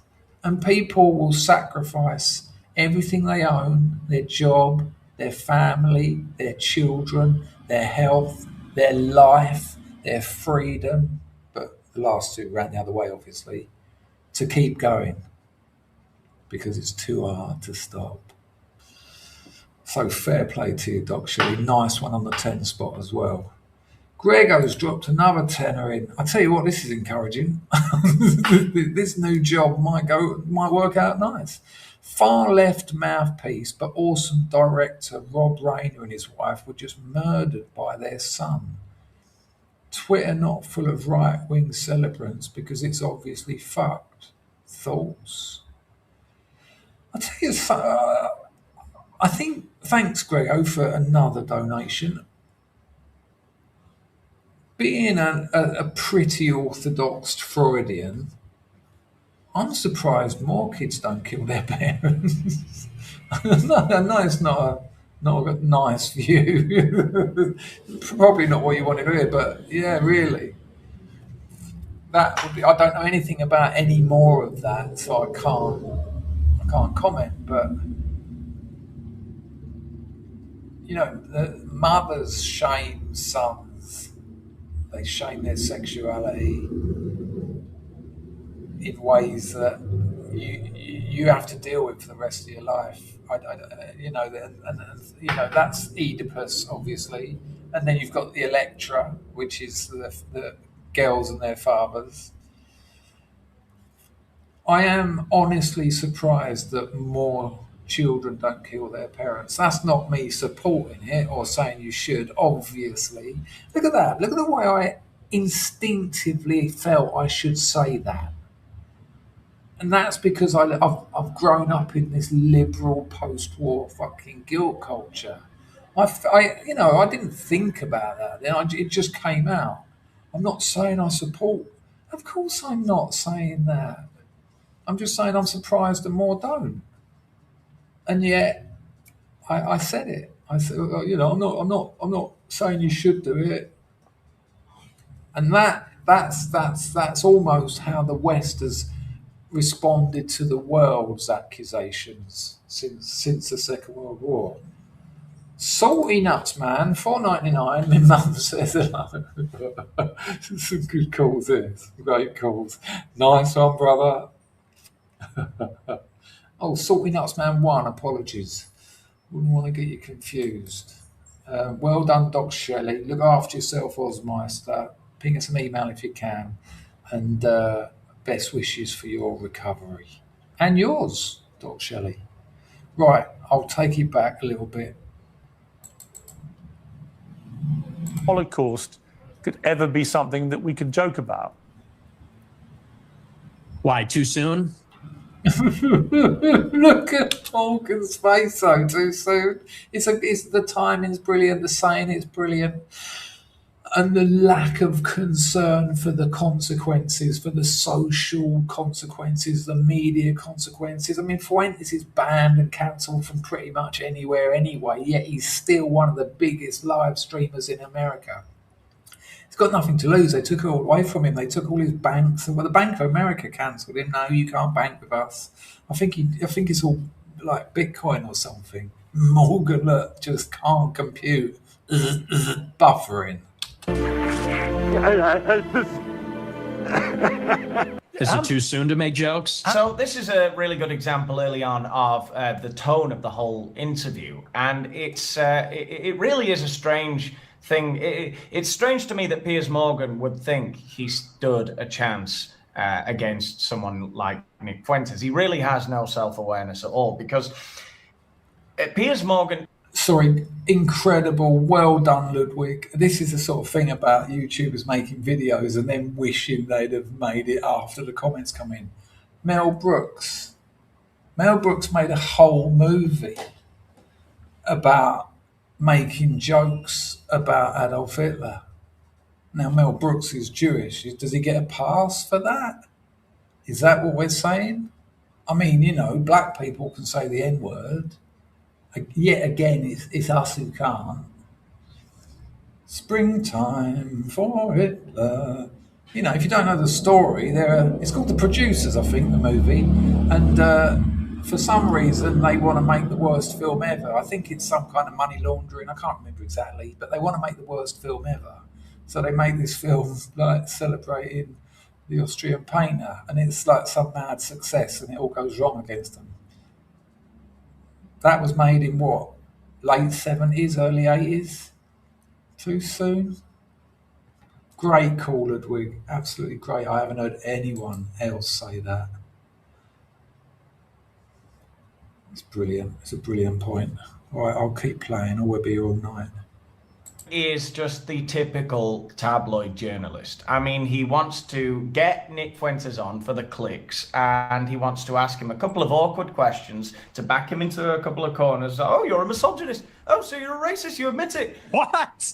What are we doing here, Piers? I'm not sure. You really hate that. I'm not sure. You're Nick. more impressed that I'm a misogynist than you are about anything. It's Not very really. revealing.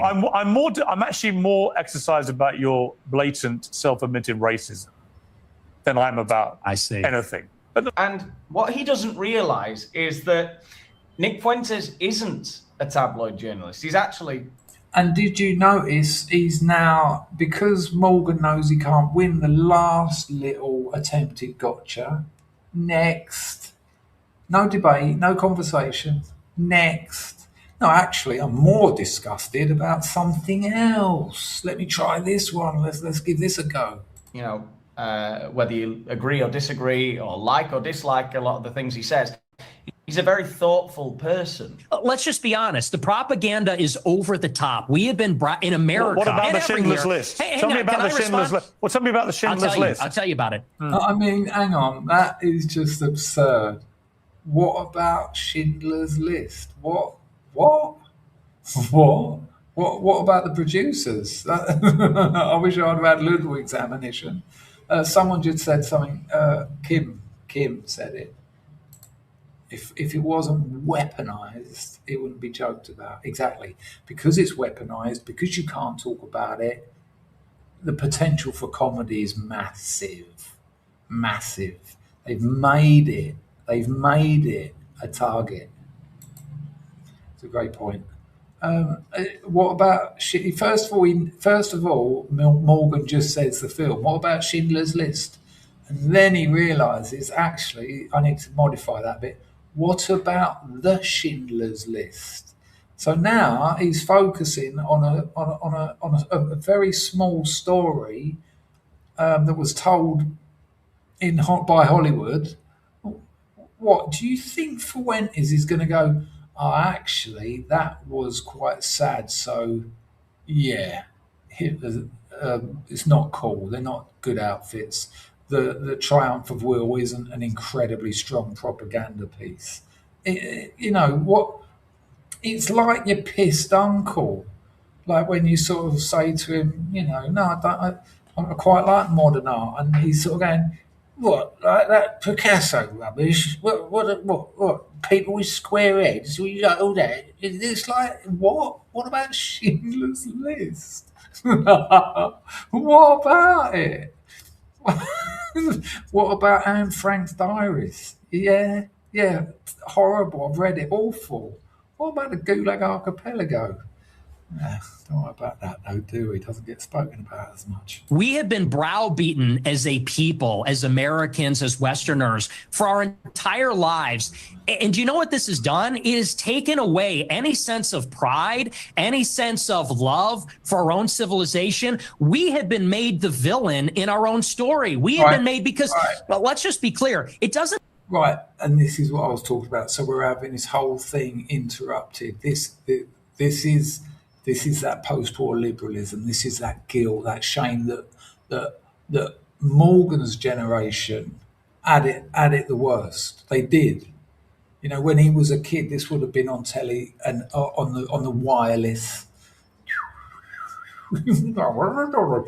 I used to love that. I used to love going through the radio and just listening to all the weird feedback and shit, and the number stations, and obviously the shipping forecast. But this sums up Fuentes' whole position, and Morgan, I think he knows it. He just can't accept it. Why? Because he doesn't care about truth. He wants to win. He's here to win. If he was interested in truth, what Fuentes is about to say, because I've seen the whole video, just nails it. And this could have been an incredible conversation from jumping from this little rant Fuentes goes on. But because it's Divvy Morgan with an ideological agenda here, well, I'll tell you what he says, because I've seen the other thing. He says, "What a crock of shit," about 5 times, maybe 3. That's not an argument. What? If he had said that to me, what a crock of shit, all right, well, okay, so that's your emotional response to it, like a child. But do you want to engage with what I said? You know, you obviously think I'm wrong, but, you know, put some logical explanations forward and counter my argument. No. Check it. And this is really significant. And this is significant because it's this framing of our people that has caused the almost certain decline of people of European descent and their nations, and them becoming minorities in their own nations. It's been not the only, but one of the biggest weapons that has been, you know, shoved in our faces for so long that we've let this happen to us. We've let Rotherham et al. Happen to us.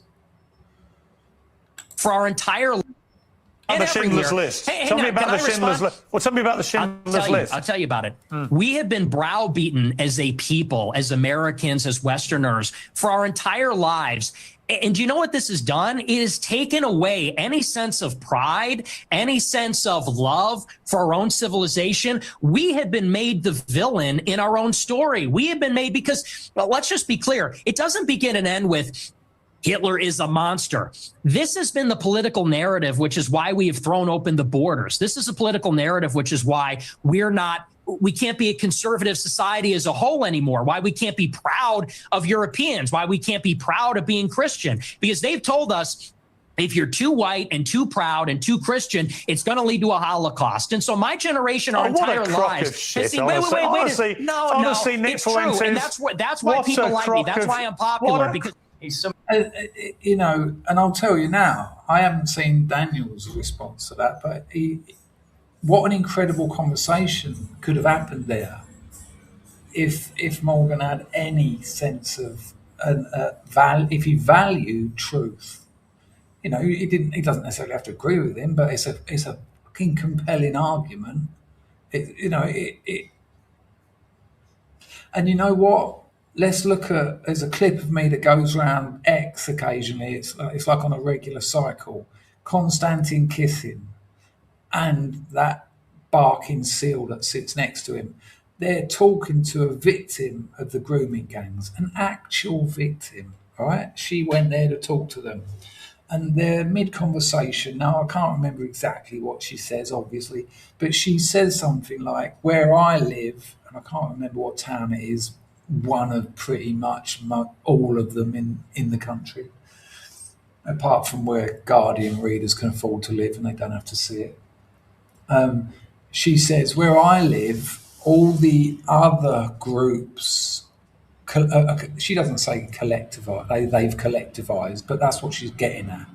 She says, but white people don't. She says, you know, we're not together as a group. We don't look out for each other, whereas all the other groups, they stick together. And Konstantin kissing, it blew me away when I watched it. If ever you see the clip, you'll see me just gobsmacked. He says to her, he interrupts her for a start. Remember, she's a victim of these people. What horrors they done to her. And he says, yeah. And he says, and if we look, he says, and the last thing, words to this effect, I don't want to misquote him, but this is what he kind of says. He says, the last thing we want to happen is white people to collectivise. And then he sort of looks over his shoulder. I think he gestures with his thumb. He certainly does with his head. He says, and the last thing we want to happen is have white people to collectivise, because, you know what happened last time.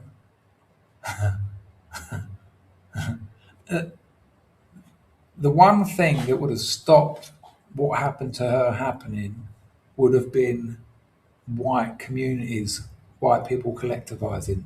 The one thing that will stop it happening again to her friends is white people collectivising.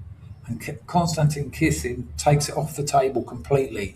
The idea of white people having an in-group bias in a society where other groups are paraded and elevated and congratulated for their in-group preference and for looking out for each other. He just says, no, we can't have that because there'll be National Socialists and we'll have another. Listen, people, it's terrible timing, but I need a piss. So, Packer, unlucky, mate. Fantastic, thanks. Yeah, I can't. Bringing that up, I'd have walked out myself if someone said that to me. There's a lot of new people in the chat. You're all welcome, by the way. I'm not very talkative, but the chat is. Please enjoy.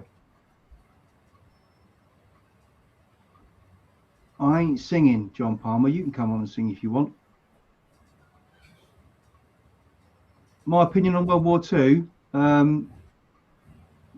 way too many people died. It was a shit show.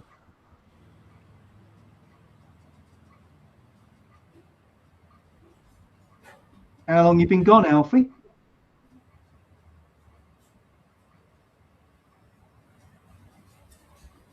A lame joke?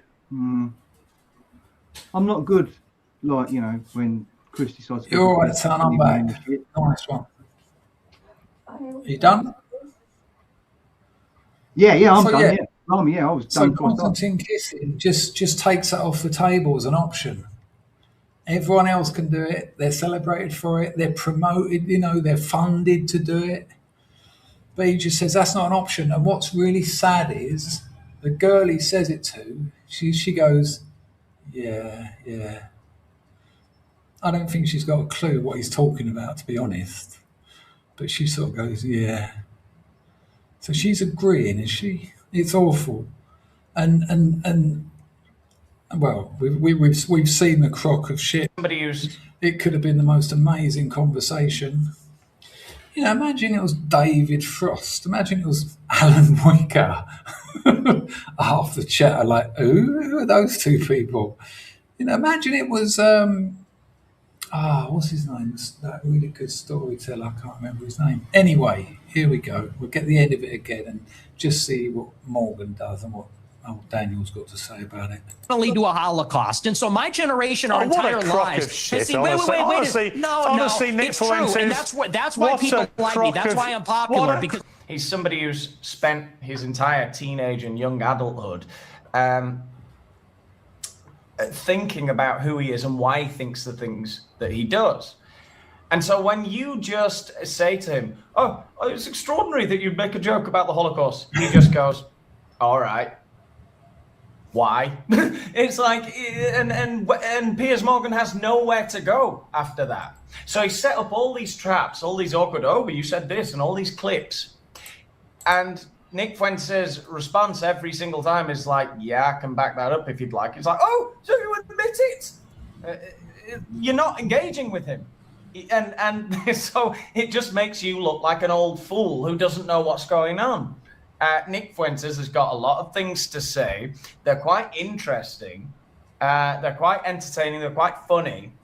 And you should be engaging with that. You could tell him that you think he's wrong and why you think he's wrong, but you don't really know why you think he's wrong because you're just a tabloid journalist. You're just somebody looking for clicks, looking for a gotcha moment. And you're never going to get it out of somebody like Nick Fuentes. Because this is bullshit. Shit. Honestly, yeah, it's a crock. We don't want to hear any more about me mom and me dad. That's a crock of shit. No, listen. What you just said is a crock of shit. And you it's know true. it. It's called the open society. In your gut, you know it is. You weaponize this stuff. You weaponize this stuff for money, but you know when you say something like what you just said. Nice one, Brad. Appreciated. He says Nick's a power bottom. If you don't know what that means, I'm not going to tell you what I do. Not through experience. Right. So it's just a crock of shit. And then that is such weak argumentation. That's a crock of shit. And deep down, what does deep down really mean? What does that mean? I mean, okay, so it's like what it actually implies is you're lying. That's what it means.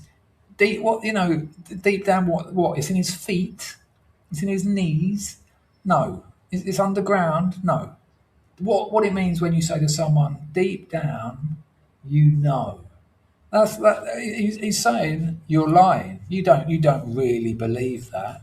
What a crock of shit. This is Piers Morgan. This is a man who calls out Tommy Robinson, says he's not a journalist.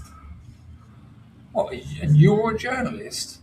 Nick Fuentes just put forward an argument, a decent argument. I'm not saying I necessarily agree with all of it. I'm not saying I necessarily. It's irrelevant what I think here, but a decent journalist would engage with it. Would all right, so that's what you think. This is what I think. A basic Socratic dialogue. You'd think that a journalist would know how to do that. I'll question you on something, you can answer it, and then you can question me on my answer, and we can move towards the truth. But Morgan can't. So he says, what a crock of shit. Again, we're back to your pissed uncle. Bullshit. That's what you're talking, bullshit. That's essentially the archetype that Morgan has taken here. You're talking bullshit. That'll get me an hour around the food. That's a good girl. Bullshit. And then you're lying. I'm gutted. That wouldn't it be good if someone with Piers Morgan's kind of clout had Nick Fuentes on and actually got into these arguments, actually debated them, and that opportunity was missed because Morgan just cannot risk it. He can't risk the truth. I'm not saying Fuentes is right. I have a tendency to agree with him on a lot of what he just said, but an amazing opportunity lost there. Amazing opportunity lost. I'll take it back a bit. In your gut, you know it. Hang on. I need to correct something here because there's a little bit that I disagreed with Fuentes on. Me down. What That's you the just crock of shit. no, listen. What you just said is a crock of shit, and It's know true. it. It's called the open society. Right, when Nick Fuentes says it's called the open society, he's making a reference to Karl Popper, and Karl Popper came out of this idea of the open society as an idea of human progress, post-war liberalist human progress. Not to be confused with what's his name, Packer, who's a big Jewish donor. I can't, it slipped my mind at the moment. Funds everything. Antifa. Oh, come on. You must know. No. You're talking to me. Come on, Someone chat. in the chat knows who I'm talking about, who's got the Soros, yeah. So Soros has got an open society as well. Nice one, mate. Soros has also got the open society, but it's not the same thing as Karl Popper's, which I think is what Nick is referring to. But I don't actually think Nick's right there because there's an element in Karl Popper's open society thesis where it's almost like a way of making decisions, like civilizational, societal decisions. And one of them is if a decision can't be reversed easily and without force, it doesn't get made. And mass uncontrolled immigration is extremely difficult to reverse and will require force. And so I'm not, unless there's unless it's a different open society and not Karl Popper's, but I can't think who it would be. I can see why Fuentes maybe would use Karl Popper's thinking to defend this position because there are elements of it in there, but there are also other elements that wouldn't. That to me anyway, at this superficial level, don't fit there. But if you're interested in that, check out Karl Popper, Karl Kail Popper Popper, The Open Society, and you'll be able to read his whole thesis. There you go. Yeah, I think so. I think he is, and again, parts of it, yeah, but there's parts that aren't, and I think it's only fair that I don't just sit here defending Fuentes. I'm sitting here trying to think critically and logically, and that didn't sit with me. GeoGasser, World War II synopsis: gambler bum good, popular leader evil. It was crucial to burn Dresden's people alive and nuke Hiroshima and Nagasaki, and we were not lied since then. Yeah, I mean the dropping of atomic bombs on civilian targets in Japan too, by the way. It's just, yeah, I don't know about that. you know, and it's still affecting Japan today because that radiation, you know, it's not like snowing, and yeah, the carpet bombing of Dresden. Now, what was his name? Bomber Harris came up with carpet bombing, didn't he? You know, Dresden had very few, like you're talking about, you can count them on one hand, tactical targets, and then you're being generous. They just flattened it. They just sent planes over and flattened it. You know, you listen to Kurt Vonnegut talking about, and Kurt Vonnegut was there. Kurt Vonnegut was a prisoner of war in Dresden when it got bombed, and he was down in some, I don't know, some sort of refrigeration factory or something. And you know, he talks about it just like the world was shaking. Can you imagine just as they just flattened it? And then, because he was a prisoner, it was his job and the other prisoners, when it was finished, to go up top and pile up bodies. You know, how did you get through that? 2 atomic bombs dropped, the carpet bombing of Dresden. What happened to the German people after, at the end of the Second World War, when the Soviets and the Allies got in? Look into that wave of abuse. It turned my stomach. Could you tell a joke about it? Sure. Yeah, sure. I'd probably laugh at it. But it did happen. And when you read it, when you find out, you know, imagine 100,000 men at their worst, just moving across a country like hell on earth. Alan has dropped a bullseye. Hoyt to that. Merry Christmas to you, Alan. Fair play. This is my job now. I don't know if you know. Do you know, Alan, I left my business. I released a novel. You can get it on Amazon, people. Love in the Time of Nudie Mags. It went to #1 in new releases. Number 81 in British literary fiction. Yeah. So that is amazing. Happy Christmas to you, Alan. I hope things are going well. Incredible. See how red it is. The more you give, you get a stronger colour. They tell you that in StreamYard, like you're talking to children. Oh, this will tempt them.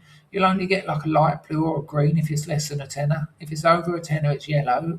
Oh God, I can't have a yellow super chat. That's the last thing I'm going to handle. Nice one, though, Alan. Very generous, very kind, and I hope you have a good Christmas. I don't have a Christmas here. The only Christmas I've seen is some very like Christmas pattern balding tinsel for sale in the local mart. It's like this sort of bit of thread with, it looks like hand rolled silver foil hanging off it. It's just like, hey, Jesus has been born. Amazing. Cheers out. Hope you're well. Right, roll VT. But have you noticed that I know Daniel is edited this, but trust me, when you watch the whole thing, this is it all the way through. What about this?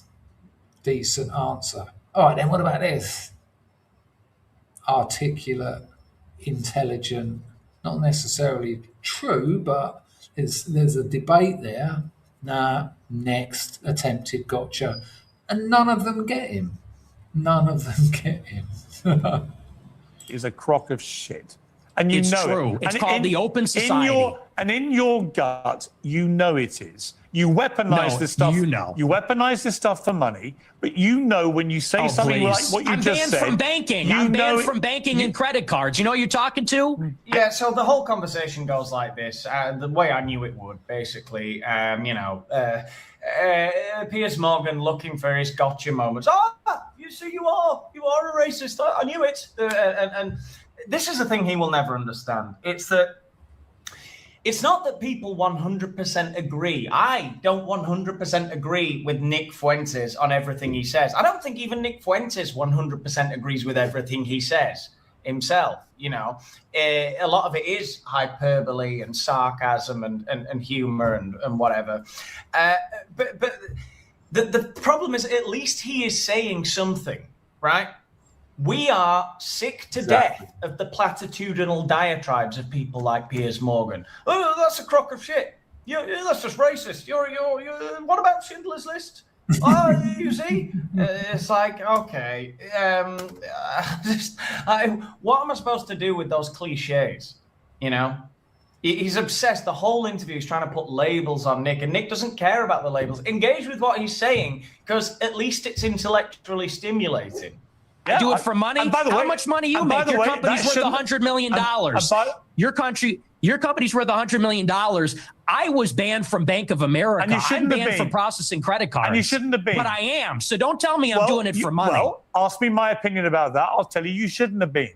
Right? I don't agree with that. What happened to you? Then don't say I'm doing it for money, because you know that full well, and you say it's a how grift. Much money? How much if money I wanted to be a grifter, I'd be like you, and I would go and say, how much money are you making?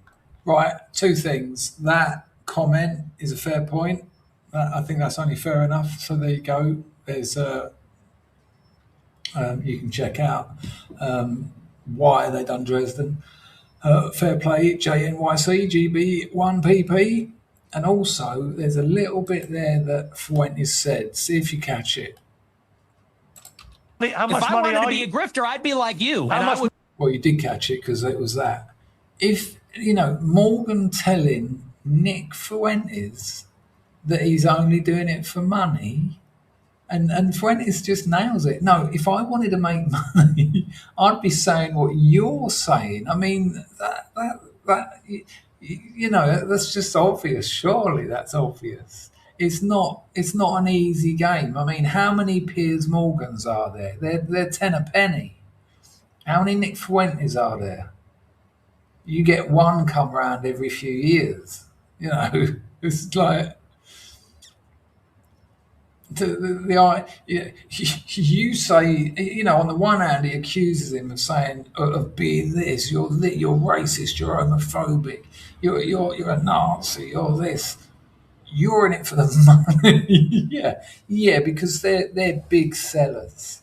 Now the reason he makes money is because of what he's articulated that you failed to engage with, you dozy old drunk twit. Go and say, how much money are you making? I'm making a lot of money now. Yeah. Now that I'm the #1 live streamer in America, because people agree with me more than they agree with you. We're tired of hearing about slavery and the Holocaust and Jim Crow. We're done hearing about that. You guys I'm not done hearing about that. Yeah, look at that. Nick says you've overplayed your hand, and he's not referring to just Morgan, but the liberal, the post-war liberal guilters. You've overplayed it. We're sick and tired of it. We're sick of being blamed for it. The amount that our people have done for this world far outweighs the kind of things that the likes of Morgan brings up, which almost every culture in history has engaged in. You know, it's like, how comes whites get the slavery? We ended it. We spent a fortune ending it. We sacrificed hundreds of thousands of lives to end it. And yet you don't hear about Islamic slavery. You rarely hear about the Barbary pirates. You rarely hear about the 4 million the Indians on the Indian subcontinent that got murdered. You know, these things, but, you know, there's no leverage there. There's nothing to gain from that. That works in your favour. So, you know, we'll put that over there. What about Schindler's List? What about the list? Well, I'm not done hearing about that. Like, there are so many incredible moments. He doesn't have time to react to them all, Nick. I want to hear more about slavery. There's one bit, I can't remember if you've already seen it, but Nick starts talking about per capita, and he talks about the denominator and the numerator, and Morgan's sort of like, can't compute, and Nick taps his mic and he goes, is my mic working? It's brilliant. Watch it, people. It's just hilarious, but ultimately depressing as hell. No, that's the truth. But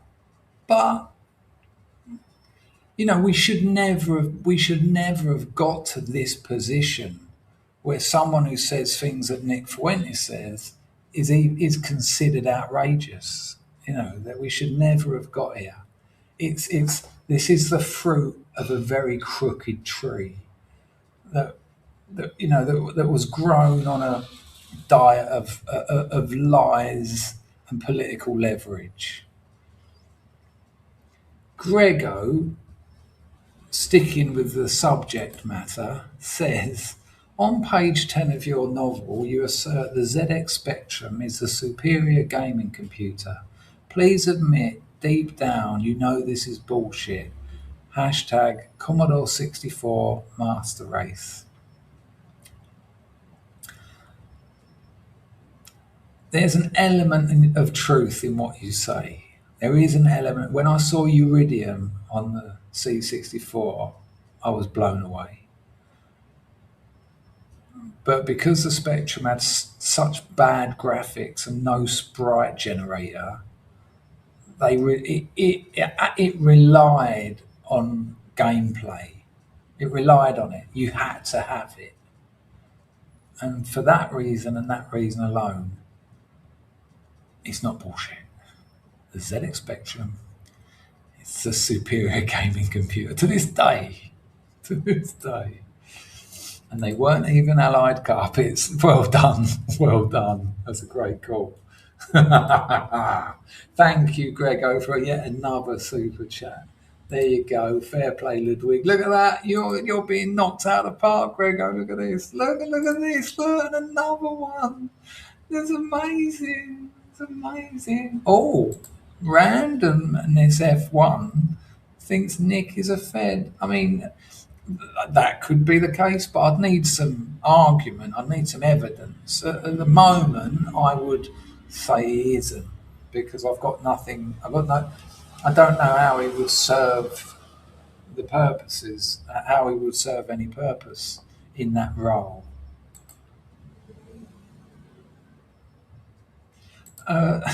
Slim Yin said, a lefty told me with no hint of irony, jokes aren't funny.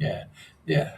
That doesn't surprise me. And wow, nice life.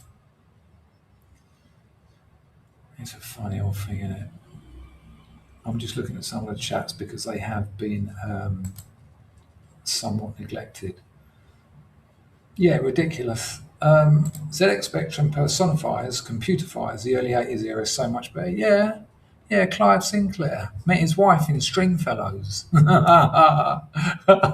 photos of him with like this dolly bird. It's incredible. I call Clive Sinclair an honorary Doctor Who. Like, you know, I've met 5 Doctor Whos in my time, like in real life. And by met, I don't mean saw in a bar. I mean had a couple of drinks with. And when I didn't meet. When I saw Clive Sinclair and I thought of his history and what he'd done, I thought, in a way, you're an honorary Doctor Who. Yep, we have certainly slipped off the subject. We'll have a little bit more though. I've done 2.25 hours. My voice is going. We're not even halfway through the video. I ain't going to do the whole video though because I'm not dining out on Daniel's content. Actually, it's amazing. He doesn't even know what he's saying. He's so taken aback that people like Nick Fuentes exist. Nick Fuentes, as he calls him, Mr. Fuentes.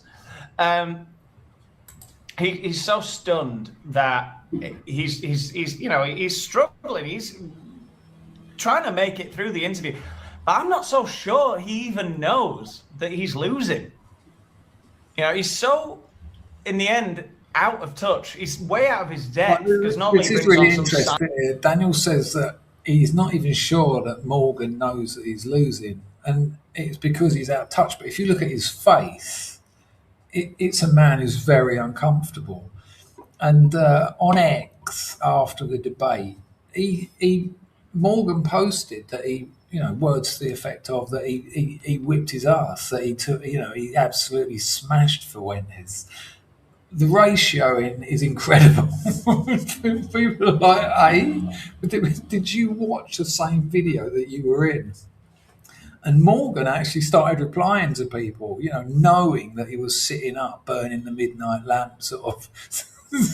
No, I won. I told you I won. He's a racist. He's racist. He's racist. He smashed his Commodore 64 up. No loss. Just like again, we go back to the drunk uncle, 4 o'clock in the morning, calling you because he can't sleep because he's still arguing. You said no.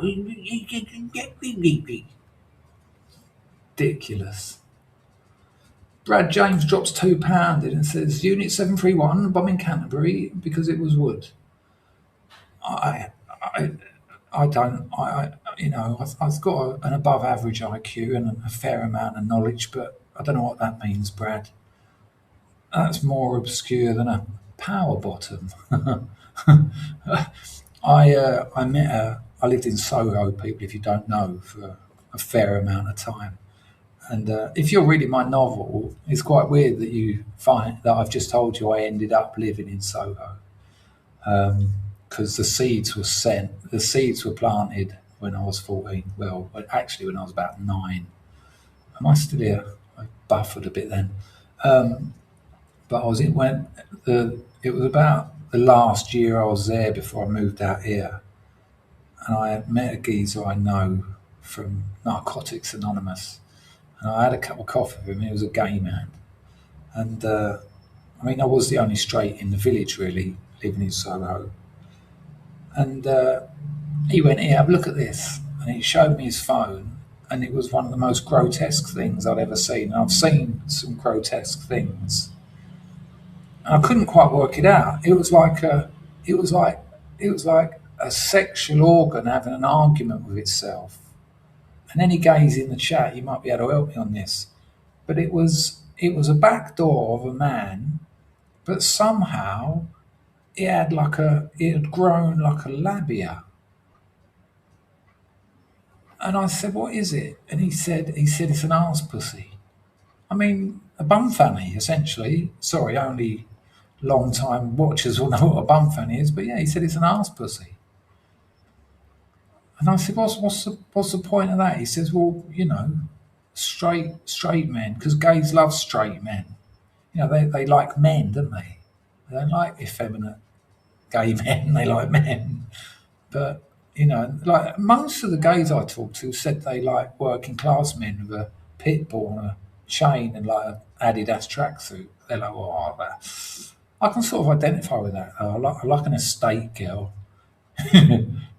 Joggers and high heels. And I suppose that's the angle.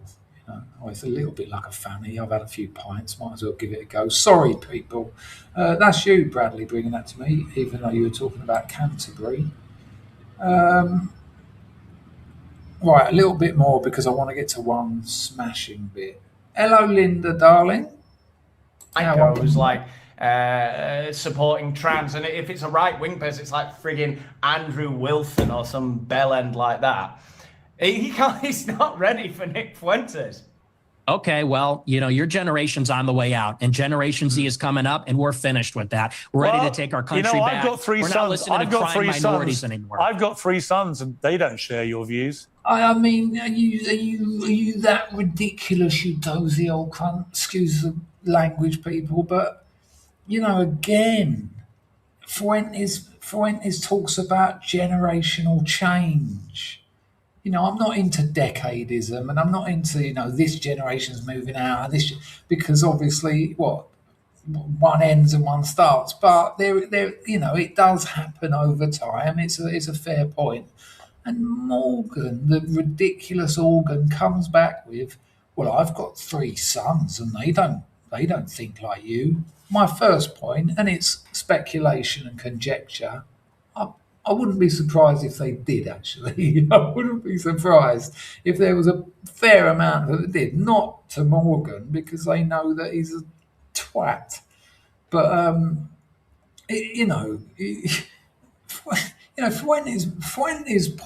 Fuentes' point is essentially these are old ideas that you can no longer weaponize because we live in a culture where information is at our fingertips. It can travel the world in a couple of milliseconds, and you've lost your leverage. We're not falling for it anymore. That's what he said. Anyone with half a brain can work out that's the implications of what he said.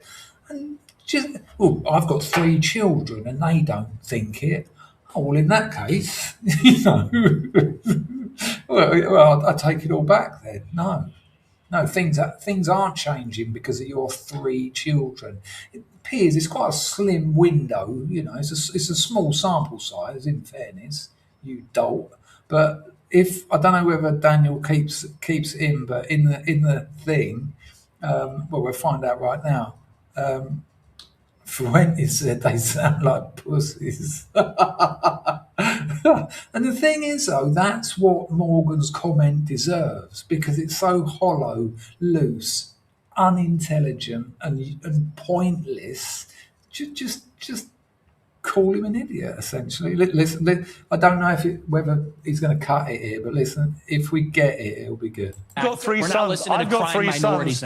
I've got 3 sons, and they don't share your views about slavery and about the Holocaust. They can have decency and compassion and humanity about some of the worst things that have happened in the last 150 years or more. They can do that, and they can also have. They sound like girls.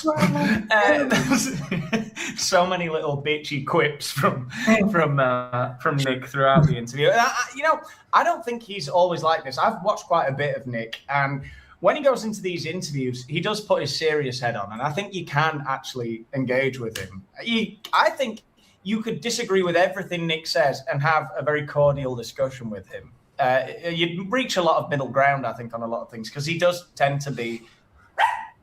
Sorry about that. Somebody rang my doorbell. Always an upsetting event. Poor old Leo's gone into hiding. Won't see him again. It might be 4. I might be counting Clive Sinclair. I don't really want to interrupt the flow of the stream like I have been with Doctor Who and Spectrum talk, but I'll try and recall them and I'll get back to you in a bit if you remind me. But yeah. And they were all... Tom Baker, well, here I am just doing it now. Tom Baker, brilliant. Would have spent the whole evening talking to him. Amazing. No, I'm not doing it. I've got to wrap this up, but I want to get to a bit more Fuentes. Again today. All right, so what was the point? Yeah, if Piers had just come into this and tried to actually engage with Nick, instead of antagonising him, no one would be calling his sons out as, for the little bitches that they are. Do you regret saying that? Saying a fact? No, that's absolutely true. You think Hitler was very fucking cool? Yes, I do. One of them, and I'm tired of pretending he's not. Well, to be honest, this is the problem. You see, it's a bit like when you just say, "I'm a racist." You're a racist who thinks Hitler's cool, but you're not anti-Semitic. Well, yeah. When you say it's a problem, Piers, it's a problem for you. It's not a problem for Fuentes. It's not a problem for people who can think clearly because they're not carrying the weight of a liberal orthodoxy on their shoulders. If you're a Jewish person watching this, what are they thinking? I know plenty of Jewish people that watched it and thought it was absolutely hilarious. I mean, I know it's a little bit like I've got 3 Jewish sons, but, you're wrong. Oh boy, here comes the Jew. I'm going to wheel out a Jewish guy here at this point. This is like the ace up Pierce's sleeve, the Jew up his sleeve. Look, if you watch the whole interview, I would advise any of you to just go away and watch the 2 hours. He says on several occasions he's not defending what Hitler did. He's not saying the Holocaust's a good thing. Obviously, killing people is terrible. I think the whole point with Nick Fuentes is he doesn't care if you call him racist. He doesn't mind saying, oh, the edits of Hitler are pretty cool. There are more pressing issues. It's good to remember history, but I think there is another point to be made, which we've never really been allowed to make, which is don't let history cloud your vision of what you're seeing today. And Nick, if you watch the rest of the interview, you'll see, makes the point that I think, and it's certainly a feeling I've always had growing up, is that Hello, Emma. The shadow of the Holocaust and Hitler hanging over everyone. It's like it's everyone's. The Godwin's law. It's everyone's thing that they end up saying. Oh, that's basically what the Nazis did. Oh, so you're basically a Nazi. It's sort of a Voldemort kind of situation. Oh, that's the worst thing that ever happened. Yes, it is, but it doesn't mean that anything you do that's in any way similar. Just not all nationalism is a Holocaust, right? Not all pride. Patriotism is Nazism, right? Well done, Blue Radleys. That's a great quote. So for people who haven't seen the whole thing, employ the tactical Jew. So Morgan now wheels out some bloke whose family suffered in the Holocaust. What a thing to do to him. I mean, what happened there? Did he ring him up and went, hello, I need a Jew? Did your family suffer, yeah? Right, I've got this bloke who's coming on who speaks quite a lot of sense. He's very articulate. And there will no doubt be many times during the conversation where I'm just stuck. I need a tactical Jew. That's a great call. Yeah, that's comment of the night so far. Brilliant, great call. Tactical Jew. And it's absurd as well. And Fuentes deals with it just brushes it away like a mosquito. And I think that's what Nick's main point is. But because Piers will not engage with him in any sort of serious way, it's just this stupid gotcha tabloidish interview. He's being facetious. And, well, you'll see this. I've only got a couple more clips that I really want to look at. I'm saving the best one for me, the worst one for me until last that really got on my nerves. But we'll look at this one a little bit more. I'll tell you what they're thinking, because I've got a friend of mine called Danny Finkelstein, who, when he heard I was interviewing you, he's a Times journalist in the UK, very eminent journalist here. Oh, a Times journalist? What? The Times? Oh, well, we can. I done 13 videos called "Conversations with Teens" or "Talking with Teens." They were all 16 and above. I wasn't talking to like 14-year-olds, and a couple of them had some nationalist views. And one of them, I said, "Listen, don't talk about that stuff at uni. Get your degree in economics." And keep your head down.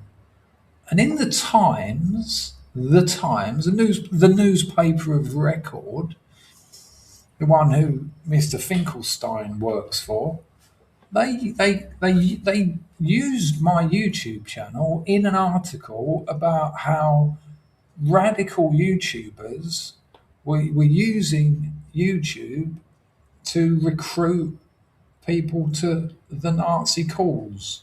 When they sent me an email saying we're going to put you, they wrote to me, said we're using you in our article about national socialists recruiting children, and my reply was, "Have you watched my channel? You're insane." Like the Crack Gnome story. I don't think I would have even been allowed to join the Nazi party myself. They'd have been like, "No, you're Weimar Republic all over. Fuck off with your drug problems and your prostitution fetish." It's just not happening. But they did use me, Chris Dangerfield. And then Hope Not Hate put on Twitter, like I was there with no t-shirt on because it was like 40 degrees in Cambodia, and it said Dangerfield operating from his base in Cambodia. That's a weird way of saying streaming from his house. It's just absurd. I mean, what must Fuentes have thought? Fuentes would have thought what that fella said. Oh, it's the tactical Jew. You know what? I think this is more insulting to the bloke he wheels out. I mean, it's a video, but metaphorically wheels out. Quick, I need you. I need you to put a human face to suffering. Well, Fuentes has already said that he doesn't support genocide. And why does anyone ever even need to say that? The only people who need to mention that is people who do. I'm into genocide. Yeah, I'm into Holocaust. That's my thing. Everyone else is sort of considered sort of obvious. But no, Morgan, absolutely shameless. Check it out. And author, who wrote a book about his own family's experiences at the hands of Hitler and Stalin, because you also told Tucker Carlson that you admire. I mean, look at Fuentes' face after everything he said. I mean, surely Morgan, I can't understand. He must be losing his mind somewhere, because at this point you think this isn't going to be a good idea. Fuentes is just going to say, what has this got to do with anything? And that's it. And that's pretty much what he does say, because it has got... What does he expect Nick to say? I take back everything I've said. I'm changing my whole worldview, and I'm sorry if I upset you. What did he expect? This is weaponization. This isn't for Nick. This is for the audience. This is to keep the liberals in check. And that's bad faith. That's a bad faith actor. Stalin. But let's just take what Danny said here. Hi Piers, it's Danny Finkelstein here. As you're interviewing Nick Fuentes, you might try suggesting to him that he reads my book, Hitler, Stalin, Mum and Dad. It's called Two Roads Home. Oh, you might want to read mine. It's called Love in the Time of Nudie Mags. I mean, what? Anyway, listen, people, that's enough. I've done 2.5 hours. Go and watch Daniel, I forgot his second name, Boland. You'll find it. I'll put a link in the description.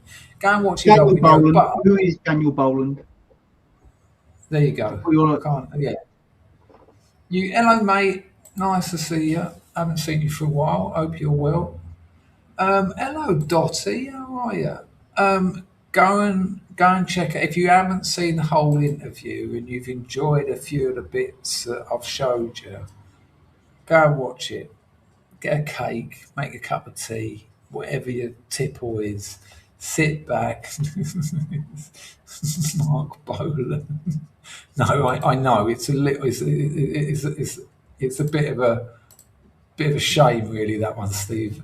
But go and watch it. This isn't just internet gold. This is a cultural moment that will become a cultural artifact. It ain't going away. I've made this video. There'll be another 1,000 people still making videos about it. And in this day and age, that's quite rare. Crazy things happen, and they peak, they plateau, and then it's and this is just going. And I'm not attributing.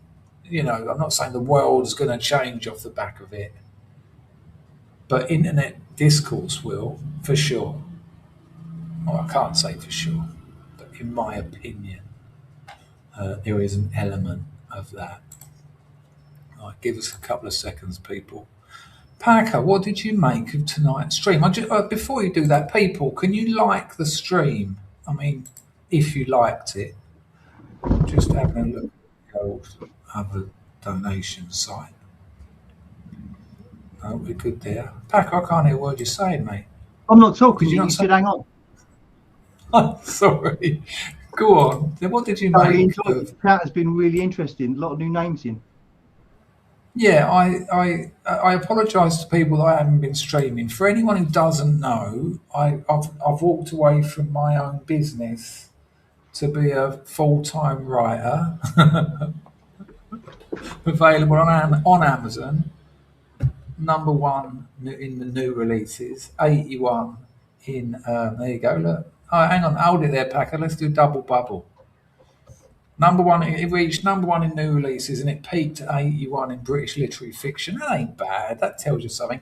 You know, there's about 7,000 books uploaded to Amazon every day. To make it to number 81 in a genre as tough as literary fiction, it ain't a bad book. Alan has dropped another 10 bot. Yes, I'll do that for you, of course. You know what, actually, Alan?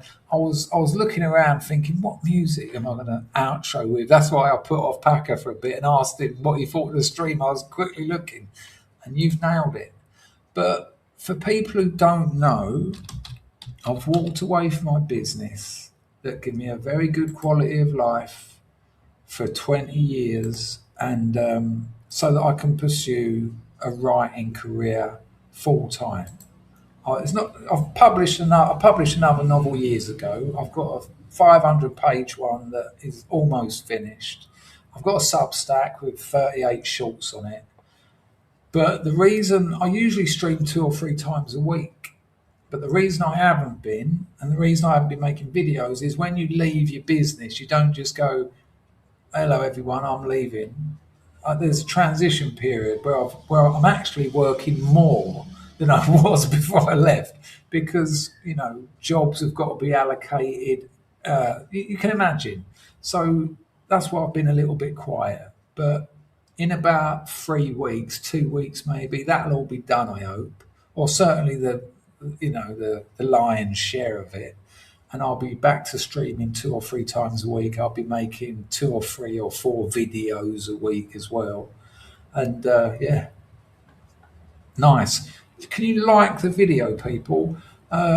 If you're watching this not live, let me know what you think in the comments, because that also helps. Because this is now my bread and butter. And if it doesn't go well, it'll just be bread. And if it goes worse than that, it won't even be bread. It'll just be air. Here we go. Right, listen, I'll let you go, Packer. We'll have a little debriefing afterwards. Ta-ta. I don't know how to get a shot of him. There you go. Show Packer some love in the chat, people, however you want. PK.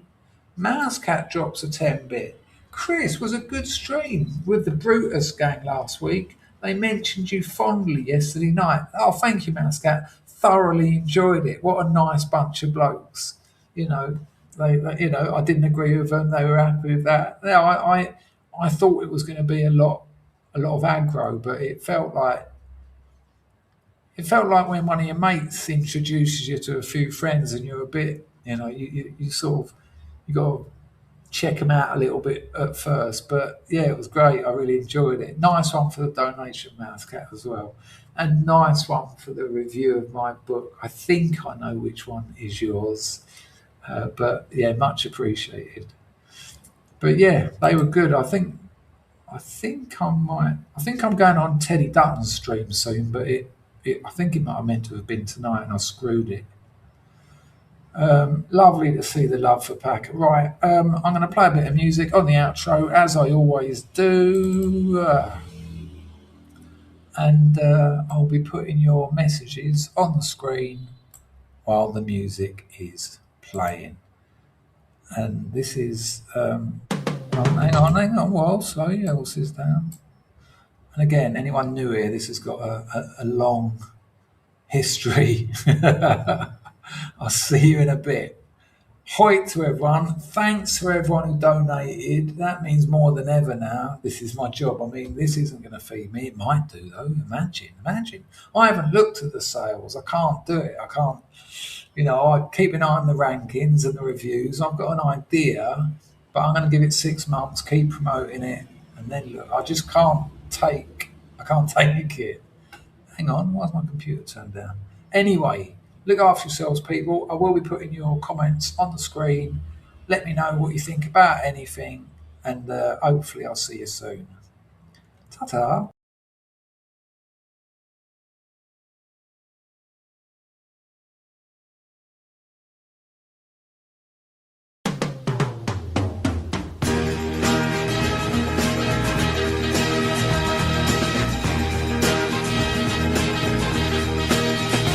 All the world loves a lover. All the girls in every land are meant to know. The joy of loving is to live in the world of mankind. There's a someone who's waiting for you. Soon the world will be yours for a time. Music starts to play, night will turn to day. Darkness disappears when the one you love is near. You're in mankind. All the world loves the lover. All the girls in every land are meant to know. Joy of loving is to live in the world of mankind. There's a place that is waiting for you, a world where the best in life is free, where time is always spring, happiness is king. The dreams you dream come true when the one you love loves you. You're in mankind.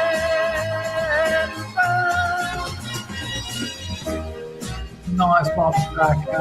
Great gag. Great gag. Laugh, I didn't know you were. My book didn't get published. Incredible help.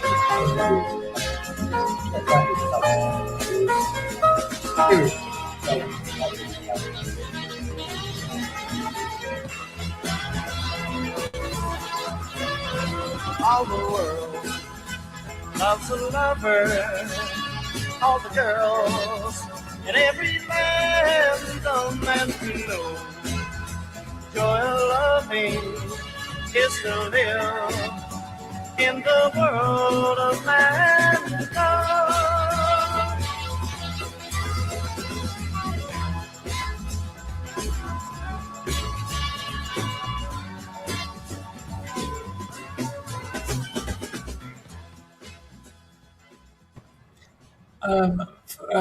What am I doing? Thank you, Packer, for your donation, you crazy mule.